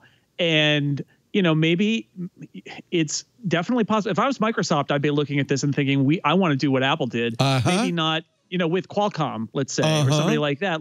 Why don't we redefine this and get away from Intel? Because Intel isn't doing... Intel isn't working for us either. So I do think it's really hard. This is, the lesson that Steve Jobs learned and then put in Apple's culture from a very early point is don't rely on other people for your critical business infrastructure. And, Intel was a convenient tool for Apple to get out of the PowerPC Alliance and get computers that were actually running at decent speeds when the PowerPC Alliance was lagging. But, the iPhone, because it wasn't a computer, they got to rewrite the rules. They ended up developing their own processors for it. And, they've been thinking all this time, what if we could apply this to the Mac? What if we could get away entirely from being on, because I would wager that a lot of people's frustration with Apple's release schedule for a lot of their Macs the last decade has been because Apple was waiting for Intel. You bet. And you bet. Intel has had a really bad decade. So this is like the logical, I think, conclusion of what Apple learned from the iPhone, which is, they built essentially the best chip design group in the world. And why would they not press their advantage? And I now suspect that the last 2 or 3 years of sort of static Mac development is because Apple's been too busy redesigning their next wave of Macs when they can control all of the parts. I swore that before this show, I would sit down and watch all 6 hours of testimony, and I just couldn't bring myself to do it. But I'm sure you all did, with a fine-tooth comb. So what are the takeaways? My takeaway. Anybody? Yeah, go ahead. Sorry. Go ahead. You start. No, I was just going to say my takeaway is that they gathered an extraordinary bit of evidence. Leo, if you ran TWiT and had as little information as these CEOs seem to have about Amazon, I don't know anything about Google, that. Well, I don't know. I mean, that would if we did that, that would be wrong. Right. But I can't promise we didn't do that. What's happening here? Yeah. No, they it really seemed to be them repeatedly. This was the pattern. The government would be talking about some emails that would have them dead to rights on some anti-competitive behavior, something that was just completely indefensible. And they'd be like, oh, gosh, I just don't know anything about that. I think what we were trying to say is we're trying to empower users.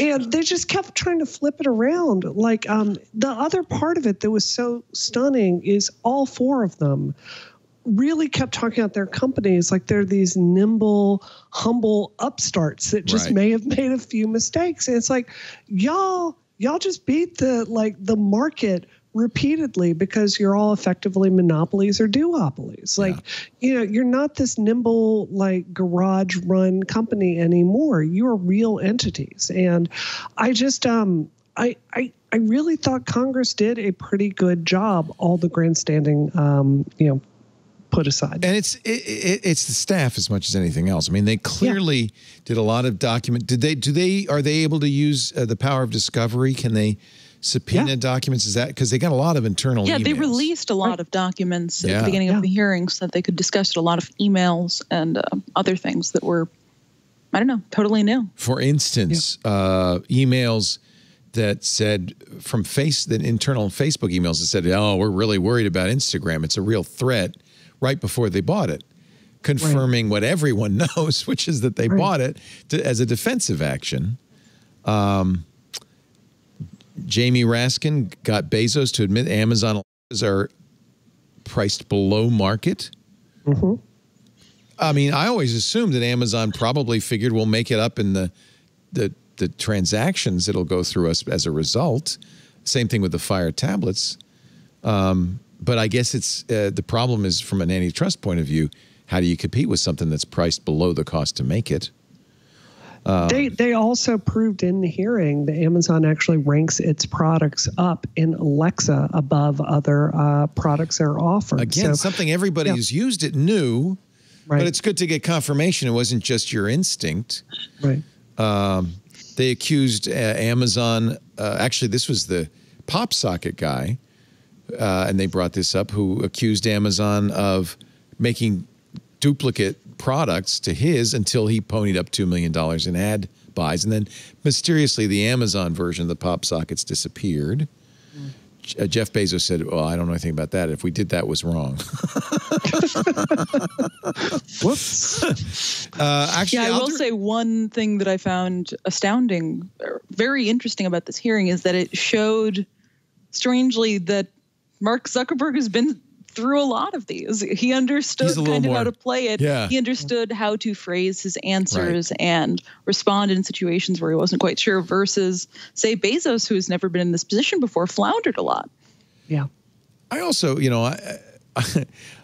maybe this is just me, but I'm looking at the kind of message that's sent by the way by the backdrops these executives had, the way they were shot. Bezos, for instance, and Rate My Skype Room picked this up on Twitter. He said, get a ring light, Jeff. You've got them on sale right now at Amazon.com. Jeff was, and I think this was quite intentional. He was so poorly lit that he kind of blended into the background. And I think the intent was really to make him almost disappear. He's managed to avoid these testimony up to now. It's just kind of and that's, in a way, that's in a nutshell, Jeff Bezos's way of handling all this is he doesn't give interviews. He doesn't testify. He just sits in the back, but he's definitely the puppet master. There's no question about that. He's pulling the strings. There will be, so the upshot of this is a big showpiece and members of Congress used it to grandstand, but there was a point, and the point is there will be a report from the subcommittee, a final report, which will probably not come out before the election. 6 hearings, 385 hours of calls and meetings, and most importantly, 1.3 million documents from these companies. Lots of legwork done before this testimony. And I think the point of this report is, well, here's what we think should happen. Things like, I don't know what's on the table, maybe that Facebook should be required to divest Instagram and WhatsApp. That I'm almost certain will be one of the things they'll talk about. They did talk to Sundar Pichai, CEO of Alphabet and by extension Google, over a Google email saying some websites were getting too much traffic. Yeah. Did you get that email, Matt? I don't recall getting that email. It's interesting because, I was there when the search team was like 8 people around a ping pong table, and I always saw people acting with a lot of integrity and trying to make sure that the results were fair, they were nonpartisan. If somebody types in X, they get information or an answer about X. But I haven't seen that email. I'm wondering whether, it's also the case that if like 8 out of the top 10 results are one site, then somebody could send an email that's like, oh, this site is dominating the search results in a way that's unfair. And then the shorthand might be this site is getting too much traffic. But I've personally seen where investigators can ask questions about things that to a search engineer, you're like, oh, these results are interesting. And then they're like, are they interesting because you are squashing a competitor? And they're like, no, they're interesting because it's actually got more French results than we would have expected, given that there aren't that many French queries, that sort of thing. That's what makes this so difficult. Just the phrase "getting too much traffic" it's not a smoking gun. Now the imputation is this site was getting more traffic than our own sites, but it could absolutely just be a failure of the algorithm's putting this result up more than it ought to. Pachai's response was, Congressman, just like other businesses, we try to understand trends from data, which we can see, and we can use it to improve our products for users. That was, by the way, the drumbeat from all of them, but especially for Sundar Pichai, is we want to improve our products for users. I have to say, at the beginning, when all 4 gave their statements, I wanted to stand up and wave the flag. I wanted to say, yeah, God bless them. This is the engine of the American economy. This is what's moving us forward. This is where innovation is happening, that these companies are doing their best to make the best possible product. As Tim Cook said, I guess it's true, we aren't dominant in any field that we participate in. We are not even close to dominant. We just try to make the best products for users. And I think to some degree, to take the opposite side from you, Brianna, that's what these companies do. And I don't think they should be punished for doing it well.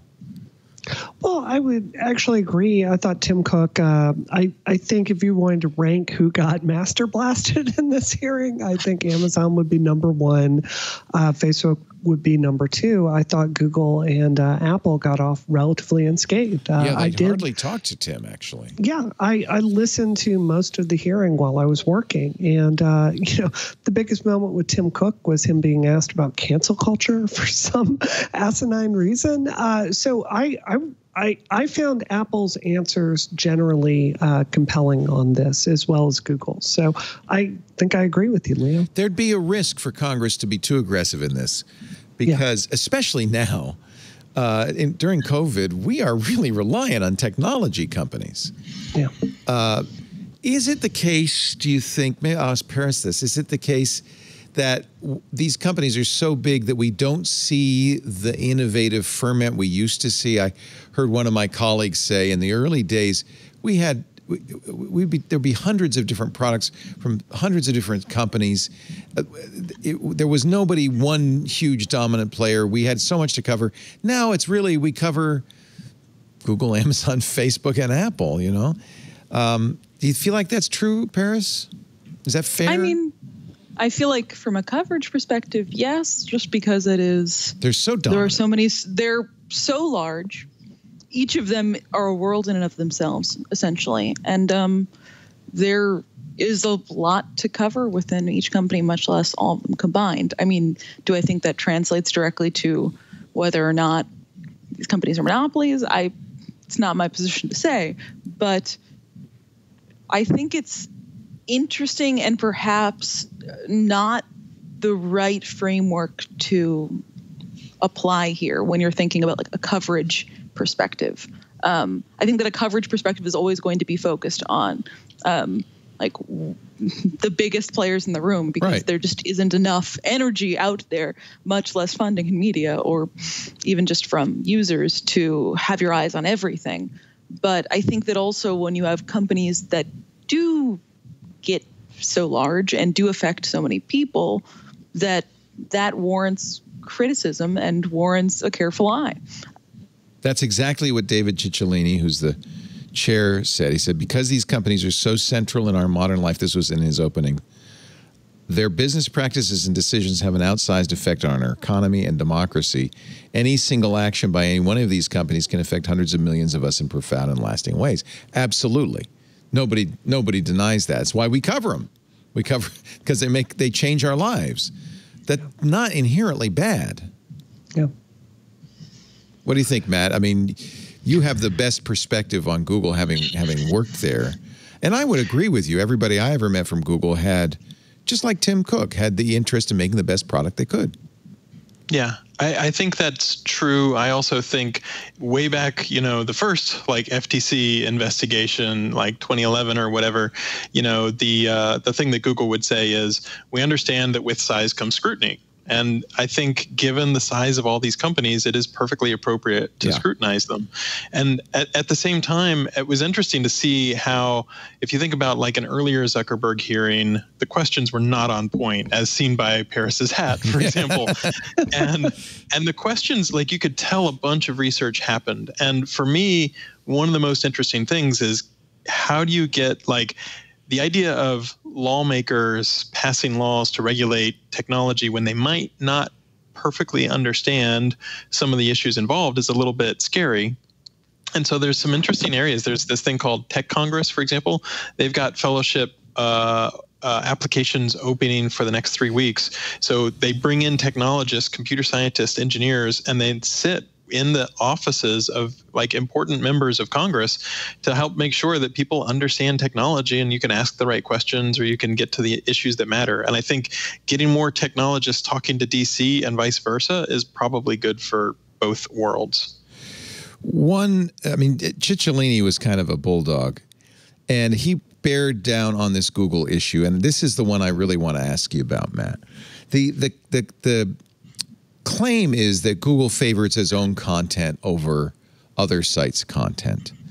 Cicciolini put it in, I think, a very nasty way. He said, why does Google steal content from honest businesses? And he was pointing at Yelp, which maybe not the most honest business I've ever heard of. I think honest business is an oxymoron generally, but they're all trying to.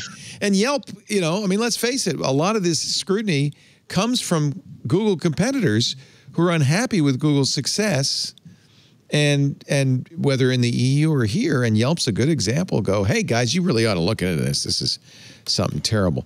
But it is the case that when you do a Google search, and Pachai said this is particularly in commerce, when you're looking to buy a product, that Google's going to surface shopping information. There's a lot of knowledge cards now. Used to be Google search results was just search results. Now there's the knowledge card, and there's a lot more stuff. And a lot of it does have YouTube videos, Google shopping. Google's excuse is we're trying to give people the information they're looking for. We're trying to answer their question. Right, Matt? Yeah, that's absolutely right.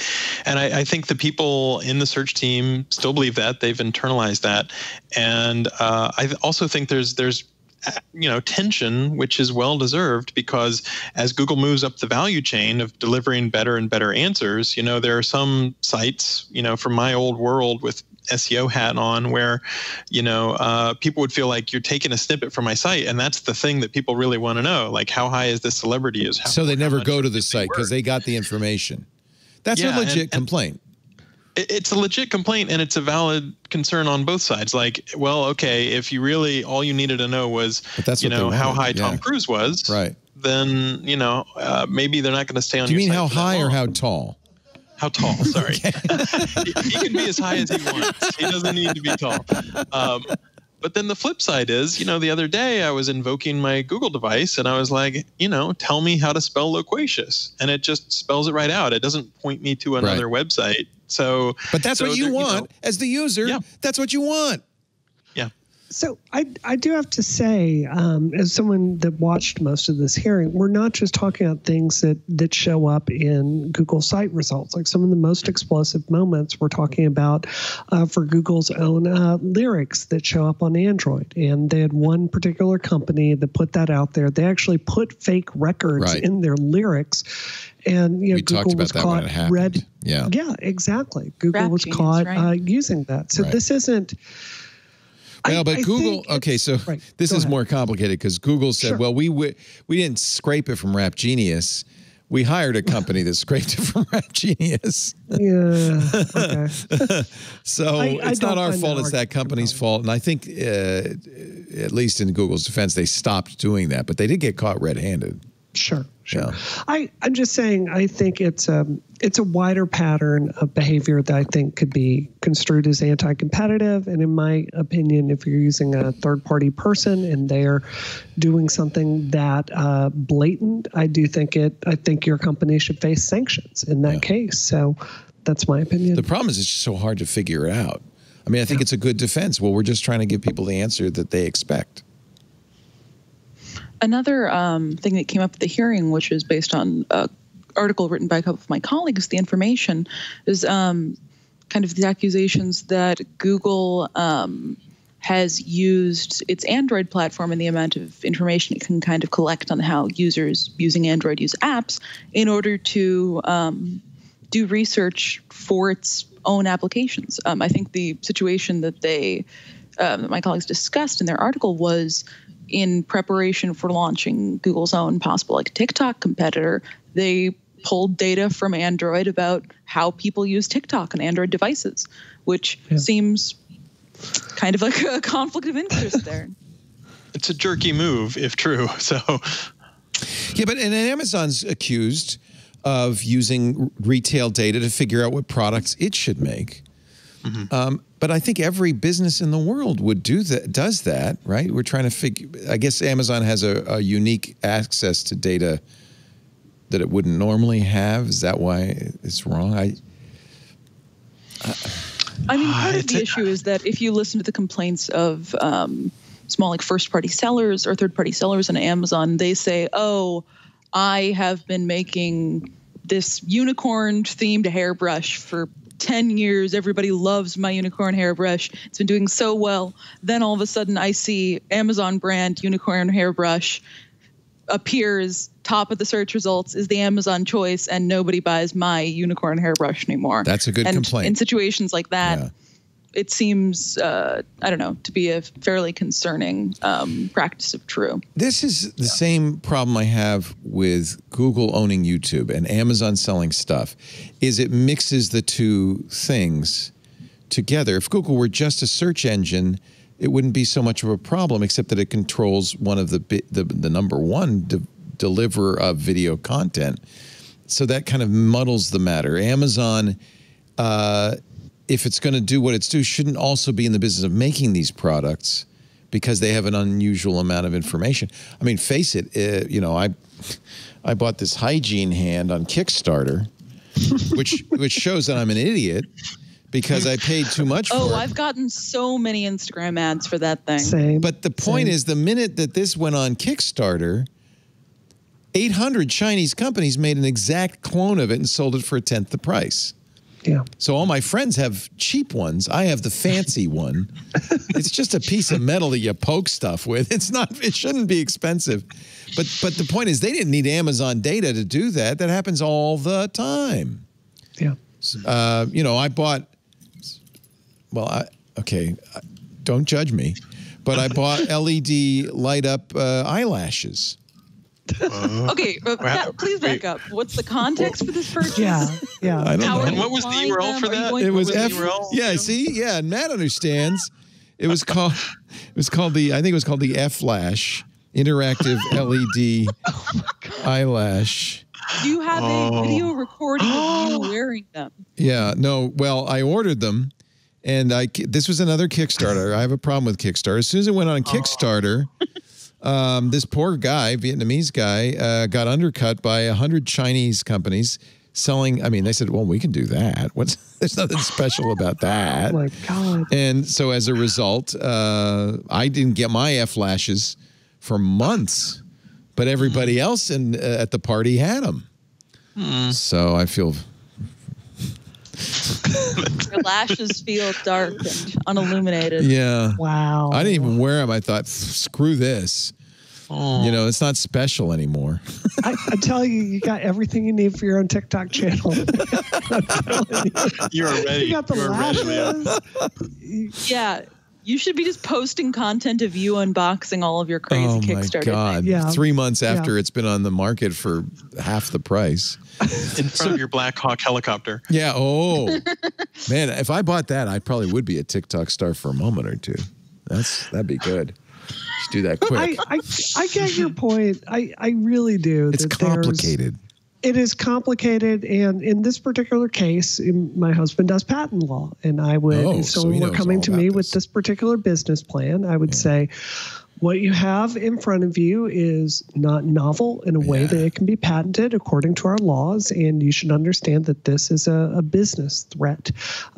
That's reasonable. I do think that's a slightly different situation than a company abusing their data to undercut competitors and threaten other companies, which is what came out in this hearing. So I think I really agree with you, Matt. The way forward is these are big companies. They deserve scrutiny. And I think you can never say often enough, you know who wasn't at this hearing today? It's Microsoft. We brought that case against them in the 90s, and they have been a pretty ethical company, generally speaking, in the 2 decades since. 3 decades now, I guess, 2.5. So you would submit that the DOJ prosecution of Microsoft in the 90s was successful in that regard? What I've heard from my friends that work at Microsoft over and over and over again is that fundamentally changed the culture. Interesting. And that there was more of an anything goes approach before then. And then they finally had a conversation where it had to go through legal. They had to have discussions if it was going to open them up to liability. So my opinion is this is all checks and balances, right? If the, not talking about Trump, but a generic president were to do something that was over the line, Congress checks them. That doesn't necessarily mean the presidency itself is corrupt. It's just a system meant to check each other. Good point. I think until we see stronger antitrust actions against tech companies, I think they're going to feel free to just keep pushing the line harder and harder. So I strongly support this line of investigation. There were three big, 4, maybe 5. There were a lot of big stories in 2020. We just covered a couple, which is Apple's move to its own chips, and of course, Washington, D.C.'s investigations of the tech giants. That's a story that won't end for some time. Part of that story, and it's a weird one, is the president and TikTok. This is one, I don't know if we'll ever see the end of this. Watch. So the president has wanted to ban TikTok.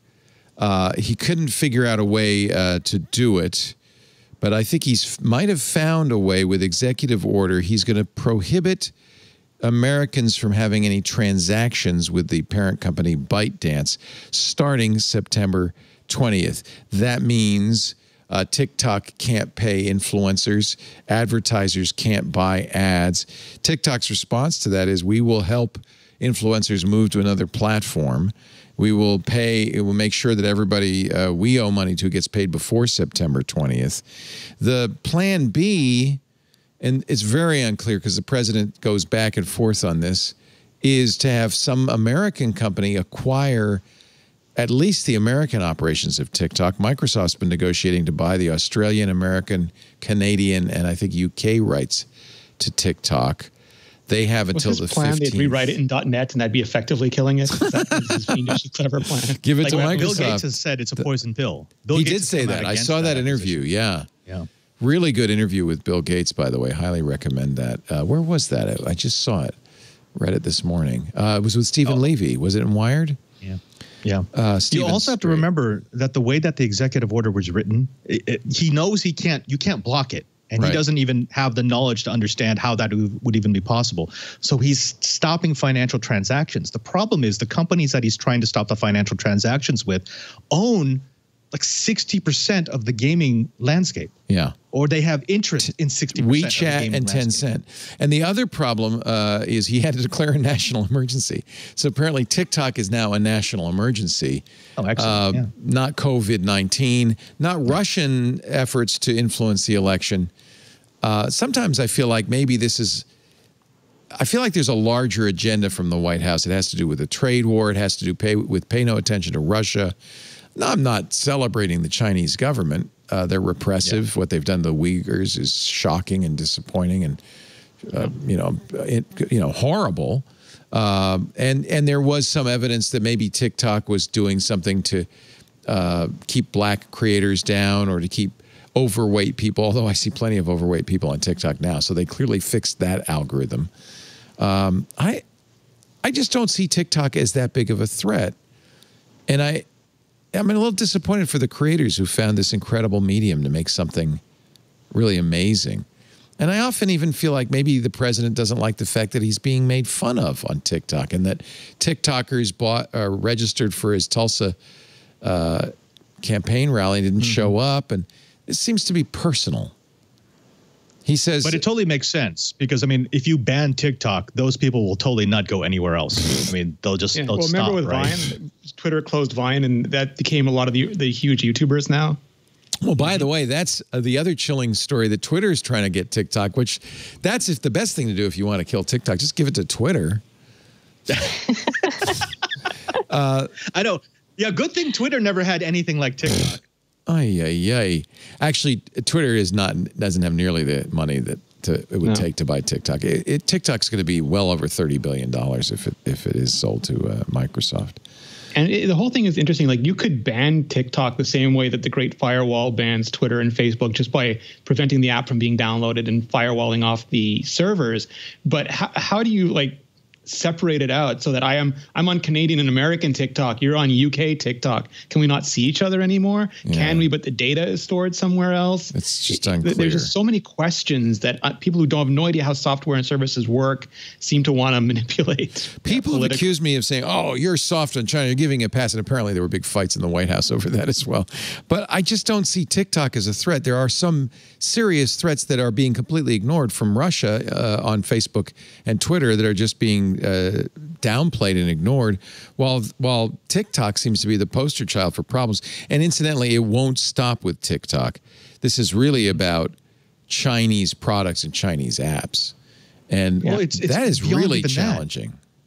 It's about privacy. If you are really concerned about TikTok being able to track what U.S. citizens are doing, it's not just TikTok. It's Facebook. It's Twitter. It's Google. It's everybody who has a cloud presence. Well, so similarly, if you're worried about that, if you're worried about how it could be used by foreign actors to influence us, you're not stopping it on Facebook and Twitter. It's not the ownership of the company that matters. Anybody can use TikTok, Facebook, or Twitter to do that. You just have to game the algorithm. Yeah. But there's that whole data repatriation thing we were talking about a while ago, when countries like China and France started saying they wanted the data for their citizens stored on servers that were located within those countries. I think Australia and a couple other countries, because ironically, they didn't trust necessarily Chinese or U.S. servers because they didn't feel like they had their best, things like FISA warrants and things like that. They didn't feel like they had the best interests of their citizens in mind. And I think we're still going to see an upswell of data repatriation laws globally as time goes on. It goes beyond that, and that is a country can ask for the data on servers that are contained on servers in their country, in their territory. TikTok stores American data in America and backs it up in Singapore, according to TikTok. Yep, that's all right. And maybe Canadian data in the U.S. Like, it's very expensive to have an entire data center in every single country. Yeah. And I also worry that at some point you're going to see the Chinese lose their patience. And there are quite a few American companies that do a lot of business in China, including Apple. Apple is hard because the hardware is such an important part of the economy of southern China. Like, they couldn't to turn shut down that off. Apple hardware would devastate Shenzhen and all the companies and all the workers there. But Apple services could be an easy target. And it is interesting because right now, some people see a disparity. Like, China will not accept anyone saying anything about Chinese policy. Like you saw when the NBA commented about Hong Kong or other people, they were furious. But it goes one way. They don't mind commenting at all on how the U.S. or Canada or other countries. And the same way, they get upset if Chinese services like Huawei or something are not allowed access into Western markets. But they have no qualms about banning Twitter and Facebook and all the services in China. And I think it's, I forget who said it. It might have been Ben Thompson, because he lives in Taiwan. He's really smart about this, that we insist on viewing China from an American point of view, and we very seldom take the opportunity to look at America from a Chinese point of view. Right. Yeah. Well, this is where it's heading. In 5 years, this is the fragmentation of the internet. This is what we've been talking about at TWiT for the last decade, which is you've got the Great Firewall of China. They're doing that in Russia. They're doing that in Saudi Arabia. They're doing that in Venezuela. We now have a administration that wants to do the same thing in the United States. Do we not want to have a I don't think it's right. I think we condemn those countries for doing that. It's bad for them and it's bad for the world. Do we want to have a Great Firewall of America? That's where we're headed. Actually, the reason we're here armed... Whoa! I didn't know the gun was loaded. The reason we're here armed... A lot of Americans say that, yeah. is because you can't play Fortnite on iOS anymore or Android. It's hard to hit the camera. Let me just see if I can really... Yeah, we'll get there.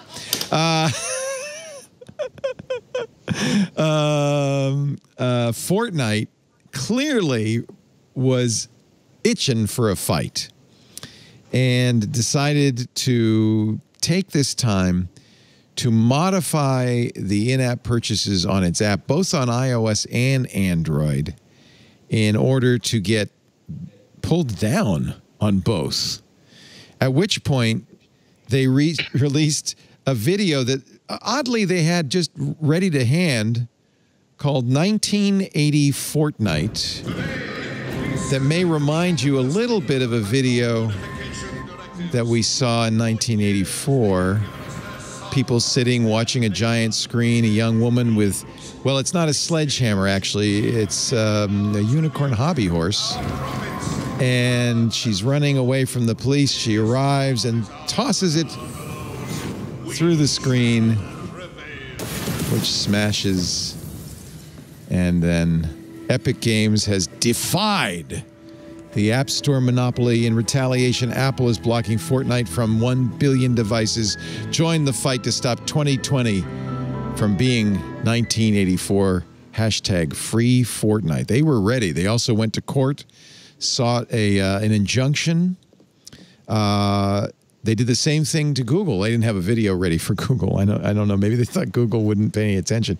You may remember that Tim Sweeney of Epic didn't put Fortnite on the Google Play Store at first, saying you should sideload it because we don't want to pay the 30%. Eventually, they gave in. Mike, is there legal merit in what Epic is doing? Will they prevail in court, or can they?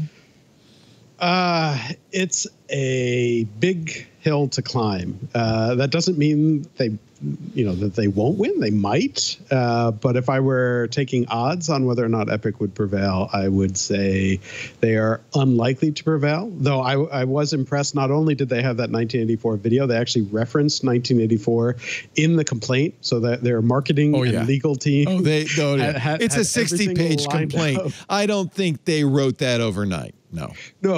They had, but it's impressive. Not only did they have it ready, but that they had worked out with the marketing this whole framing. Well, wait a minute. That's not though. I think that's part of it. In a way that I think if I'm the judge, that's going to taint this a little bit because it's so clear that they kind of set this whole thing up, that they prepared for months for this moment.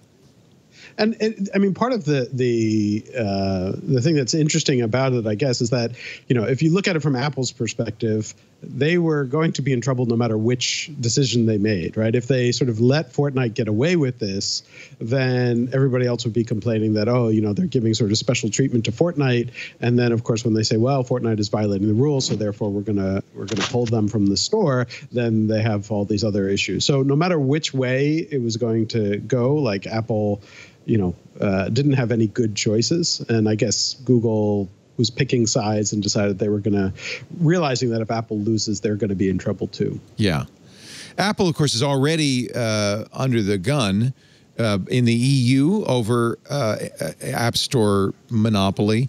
In the United States, Tim Cook was brought up in front of Congress along with 3 other executives, as you know, a couple of weeks ago.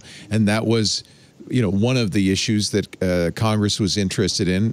The antitrust subcommittee will have a report, probably not till the end of the year or early next year about this, but there's some concern. The FTC is looking into it. that maybe Apple is monopolistic. On the other hand, and I'll give this argument so you guys don't have to, a lot of people I know say, hey, Apple, it's as if Apple built a great mall and Forever 21 moved in and said, well, but we don't want to pay you any rent. We just want to be in your mall. They're freeloading, Epic's freeloading on what Apple has built with its platform and its store. Do you agree, Amy? Does that seem reasonable? Yeah, so there's a couple of things happening here. One, we don't have a clear definition for what the future of distribution would look like. So what's interesting I think it's interesting that Epic is trying to initiate an antitrust battle, because the hearing that happened a week ago or 2 weeks ago reflects lawmakers sort of scrambling to, first of all, group together companies that really are doing disparate things, and second of all, using policy that was written in 1890. So the Sherman Act was written. Didn't really know about app stores. Right. But this is important because there's very little substantive analogy to make about the means for distribution in a digital setting and the railroad system. So that being said, this could be an interesting and possibly the only way to really crack through. And that's because this is a limited circumstance. So Apple charging 30%, if you look at other industries, that percentage of rev share is higher than what you would see elsewhere.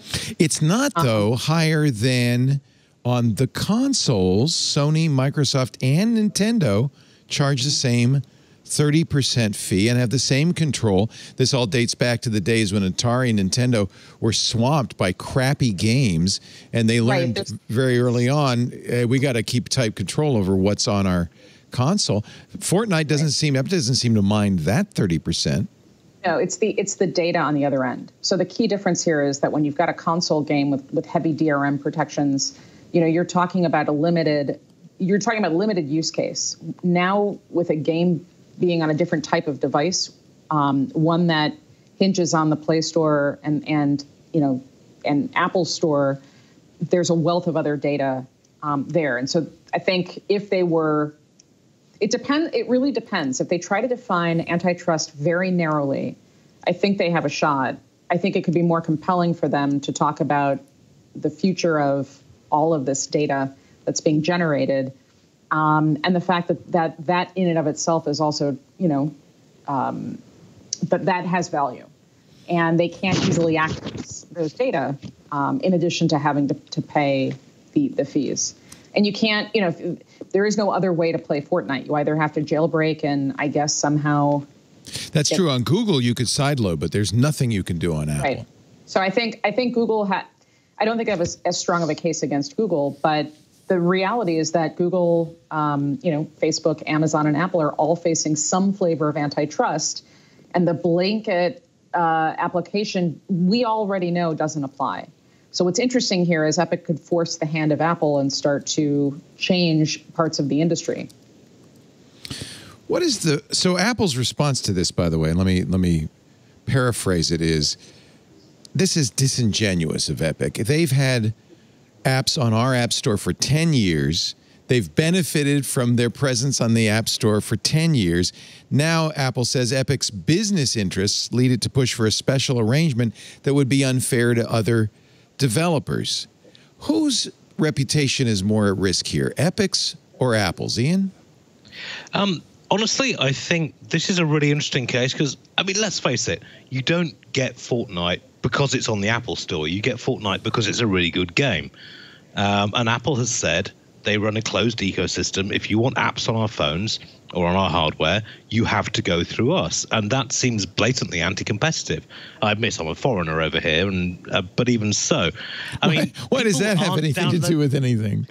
Well, not knowing quite how what are antitrust laws? Your antitrust They're rules different. work. I've been told, Mike's probably more an expert on this than I am, but they're different in the in the EU than they are here in the United States. Oh, very much so. Yeah, you would not get away with this in the EU. But I mean, US regulators are very much the sort of, oh well, do whatever you like, and we'll issue a minor fine.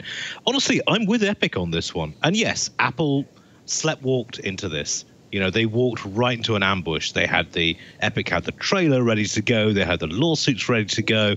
This was done around about the time that Apple was facing antitrust talks in Congress. This was a hit job, pure and simple. Although if I'm a Fortnite player, I might be pissed off on the one hand because we know Tim Sweeney personally made $7 billion last year from Fortnite. Epic made even more. So it's not like they're hurting. Giving Apple their 30% hasn't hurt them. No, but it's the principle of the thing, surely. I mean, yes, okay. Apple says if you want to run software on our phones, you have to give us 30%. That seems to me to be anti-competitive. So this year we really had the pleasure of talking to one of my favorite people. He's a great science fiction author. He's a deep thinker, and he's an advocate for privacy, security. Cory Doctorow. Cory had some really great things to say in our episode that we did with Cory and another one of my favorite guests, Amy Webb. He talked about, well, it's his term, I'll let him explain, the chickenization of America. By the way, I want to recommend people read, your posts went up this week on 10 on Medium, 10.medium.com, How to Destroy Surveillance Capitalism, which is it's a prescription in effect for how to fix this issue. And it's easy for us to see that the dominance of a handful of companies is a problem. It's a lot harder to think of how you fix that. They're not going to go easily. Our government, at least in the United States, is run by money. So, of course, the biggest companies, in fact, that's Larry Lessig, remember, very much wanted to eliminate DRM, but he realized that's never going to happen unless you change how political financing works. So he changed his goals. He said, well, first we got to fix money, the problem of money in government.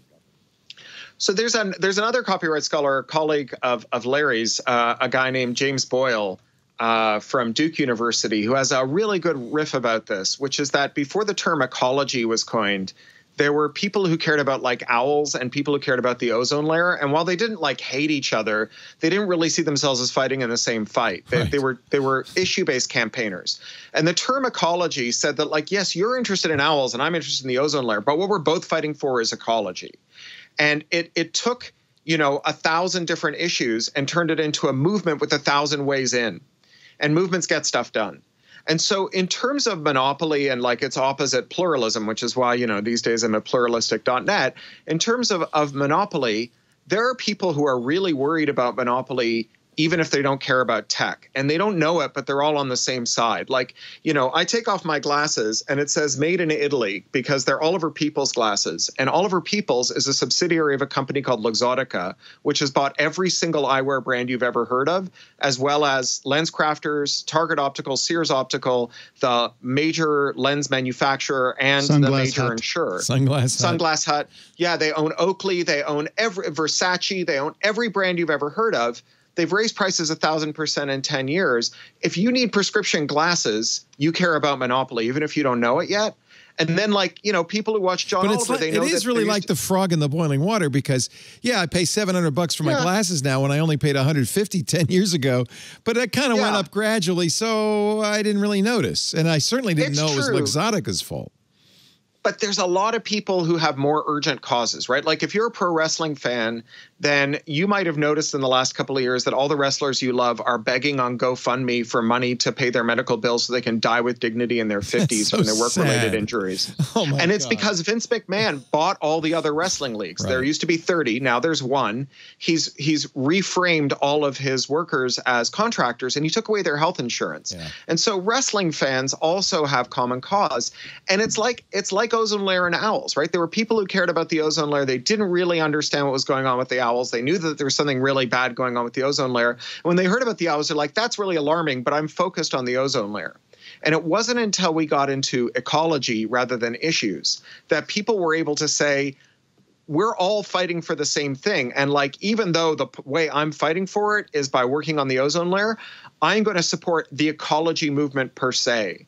And we are on the brink of people who are worried about, concentration in meat packing. All of a sudden that became pretty salient this year, right? As slaughterhouses also became charnel houses, where meat packers were dying and sickening due to massive concentration in the sector that allows them to treat their workers really badly.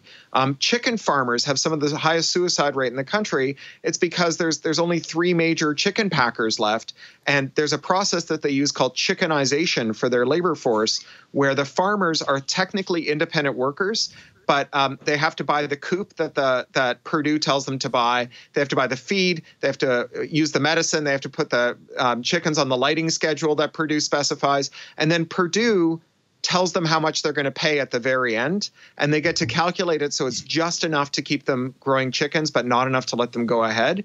And if that sounds familiar, it's because it's the same thing that Uber drivers have to deal with. So every sector is facing this kind of both monopoly and monopsony, where you have a buyer who's concentrated all the power among their suppliers, and you also have a seller who's concentrated all the power among the consumers.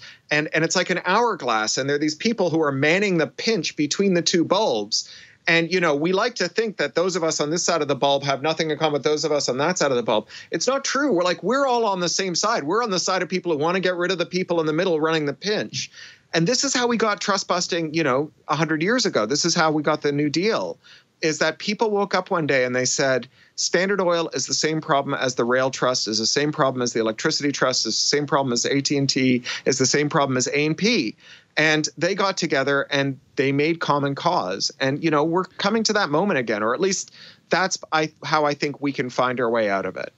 Corey, I think if you successfully unite all of these causes into a single cause, we should retain chickenization as the word that describes what happens to the victims. I totally agree. I learned that word from a Zephyr Teachout book that just came out called Break 'em Up, but she got it from someone else, and I forget who it is, someone who wrote a big expose on the meatpacking industry. But, it's the same thing with farmers. It's the same thing with hospitals, right? Like, the reason that hospitals are as brittle as they are, the reason our medical system is as brittle as it is because private equity funds have been buying and merging hospitals and making them more and more debt loaded, laying off primary staff and hiring them back as contractors, doing all the stuff they did that made Toys R Us into a failing business, except it's our entire healthcare system, such as it is in this country. So, it's also where J.C. Penney went, and Sears, yeah. Yeah. What's happening, what's actually the good thing about COVID-19 is all the fractures in society are being brought to the surface because they are brittle. And all it took was a little crack, and the whole thing is starting to shatter, and it doesn't look good. I fear though that it's going to be a very disruptive period of several decades as we work this all out. And I'm not at all I'm not at all convinced that your side's going to win. I feel like the pinch has a lot of power. And it's interesting how you bring up the word ecology, because the other thing that they do is they change the language. So it used to be everybody was against pollution. Nobody's for pollution. But you change it to climate change, well, now we can have a debate. And so there are all sorts of techniques that the people in power use to keep us from revolting against the chickenization of the world. Very interesting. That's why I call stuff. it the climate emergency instead of climate change. Yeah, that's a better way. I think it's a good term for all of us to adopt. Yeah, nobody's against pollution. Nobody's for pollution. Everybody's against pollution. But climate change, well, who knows what that is? Maybe it's just a natural force. Another favorite all year long, ODOCTA. Of course, this was a very difficult year for the United States in race relations. ODOCTA had something, I think, very powerful to say about that, and I thought we really should include it in our best of watch. So first thing, great show. I was super quiet today because there were people that were vastly smarter than me, and I didn't feel like dueling and getting stabbed to death, so that's why I was quiet. I can learn something too. I was taking notes. I got spellings to check up on after the show, so I got some work to do to get myself together for this episode. But I get a lot of emails from people after I'm on this show, and Most of them are great. Some people yell at me and they have a problem with me. And I fully understand how they can seem that like I'm so angry, or some people think I'm too happy. So I just want to tell you one experience of mine so that you understand like the climate that we're in the world when you see people get frustrated and they lash out, okay? I'm doing pretty well for myself at a certain point in time. I say I'm going to buy a big house. I buy a big house in a nice neighborhood, 3,000 square feet, 3-car garage. It's only me and my daughter, but I feel like I deserve it, so I get it. In the 3 years that I lived there, I got pulled over 87 times in that neighborhood or generally around that area. I only got 6 tickets. So you do the math on how many times I was pulled over for no reason, just because I had a nice car and I look like I look and I'm in a nice area. Back when Sandy hit, a big storm, people kind of know about it. The power went out of my house. I went to go stay at a friend's house in Philadelphia. I come back home, my house is robbed. $50,000 worth of equipment, my computers, my cameras, all the stuff that I do and use to make a living for myself were all gone. They left the TVs on the wall because I guess they couldn't get them out, but everything else of electronic value was gone. I didn't call the police out to my home. I went to the police station to file a report. The detective, as he's taking down the report, he said, well, why didn't you call us out to the house? And I said, I've seen videos of people calling police when their home's been invaded and they've been shot. And he looked at me and said, fair point. Took down the police report. I filed my insurance company. Now, sadly for me, they did take my safe, which had a lot of my receipts, the paperwork receipts in there. And I had copies of them scanned in the cloud, but the insurance company kind of screwed me out of $60,000 of equipment because they said that I could falsify these documents that were scanned because I don't have the paper documentation. So I get really frustrated with my life. I think to myself, I've been pulled over so many times in this nice, beautiful home. It's too big for me anyway. I'm going to sell it, take a loss, and move. As I'm packing up to move with my daughter, you have the door open. Have you ever moved out of a place? I left the door open because I'm coming in and out. I come downstairs. There's 12 cops outside my house. Jesus. There's 11 in the front. No, 10 in the front, 2 in the back. Guns drawn. Sir, do you have ID? What are you doing here? Blah, blah, blah, blah, blah. I said, whoa, what's going on? Like, oh, we've had a lot of robberies on the street. I'm like, yeah, I know. I'm one of the people. Well, I need your license registration. What do you need my license? There's moving boxes here. I'm packing up with my child. Why do I have to get you my ID? Now, mind you, all these people have guns in their hands and they're all very anxious. And I'm just like, dude, my detective's name is Detective. His actual name is Michael Jackson, funny enough. His name is Michael Jackson.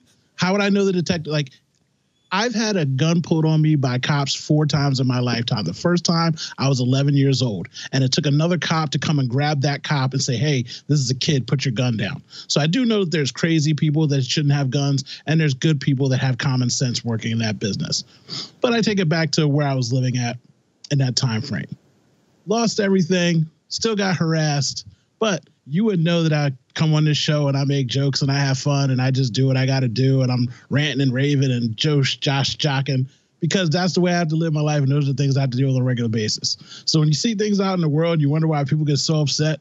It's because I'm not the only person that gets pulled over all the time for no reason. I'm not the only person that gets harassed for no reason. I'm not the only person that's had a gun pulled on them for literally no reason. But I have to go on about my day and be thankful and say sorry, yes, sir, no, sir, and toe the line. And I say that to say, tomorrow I'm putting up a video from 2 years ago from me and Ant that I've recorded because I got so depressed and all my stuff got stolen, I never posted it. But I'm trying to be in my Chadwick Boseman and tell you again to do better. Even though I built myself back up, I got all my cameras back, got all my lenses back, I worked hard, I bought new stuff, I got a new insurance company, and I've gotten myself back on my feet. But you can do the same thing too. So if you're having a bad day, you're down. I know somebody tweeted me earlier and said that I seem like I'm sad. I'm really sad about this Bosewick thing because I really think to myself, I'm fat, I'm overweight, I'm living in a pandemic, I could die any day and I should be doing more. So again, I encourage you to do more. And if you're still listening, I know you care enough to at least try for yourself. I'm your boy, JJ Stone, a.k.a. Doctor, another Twits in the can. Got you, Uncle Leo. Bless you, Doctor. God, we love you. Thank you. God. Yeah, bravo. That's why we like these closers. He's the best. Thank you, Owen. We're almost done. Our last segment of the show, the inventors of live blogging. Remember those days, Peter, when you had to sit and live blog an announcement? You don't do that anymore, I bet. I don't, but we were the first site to do that. Were you? You mean Engadget? Yeah. Nice. We had somebody. The way you used to do it is the connections were so slow that one person would be there in the room, and then they would be sending the messages over AIM. Oh my God, on AIM. Me, who would then put it into the CMS. Oh my God. See, this is what we need on the Internet History Podcast. See, that's how long ago it was. They were using AOL's Instant Messenger, the late great. It was a real process. Right. And this was whole they have software platforms for that now, right? Oh yeah, they totally. Yeah, well, they did. You know what? They may be gone now. For a while, there was this boom in live blogging, and they had a bunch of platforms. I bet they're all gone by now. I think they are. I think a lot of the sites have their own. Yeah, but they do their own thing. I think at one point there was a plug-in for AIM where you could essentially use it to live blog, and it would send it to certain CMSs. And so you could actually do it directly. You wouldn't need the other guy typing it in. I think some of this went away when companies like Apple, thank God, finally started live streaming instead of, they'd put it up on YouTube so the public could watch. Yeah. And so we wouldn't have to go to Engadget to see what's going on. Yeah, there's still some live blog, 24liveblog.com, real-time infrastructure for today's newsroom. So there are still some businesses doing that. It's fun when you can get all of these segments together. It's really fun to see the breadth, the depth, the fascinating conversations, the really great panelists we have on TWiT. TWiT is the one show we do all week long that has a rotating cast. And the reason I do it that way is because there are too many people I want to talk to every week. There are too many shows I want to do. So with TWiT, I'm able to each week try a different bunch of people, bring them together. We get great conversations, sometimes bring in experts on the topics that everybody was talking about that week. Sometimes we just bring in somebody because it's time to have some fun. But every week on TWiT is, I think, well worth listening to. I hope so. I feel that way. I hope you do too. Thank you for being with us all year. I look forward to a very interesting, and let's hope a healthy 2021. Have a wonderful holiday. It's been great so far, I hope. We'll see you next year with more great episodes than This Week in Tech. I'm Leo Laporte. Thanks for joining me. Another TWiT is in the can. Bye-bye.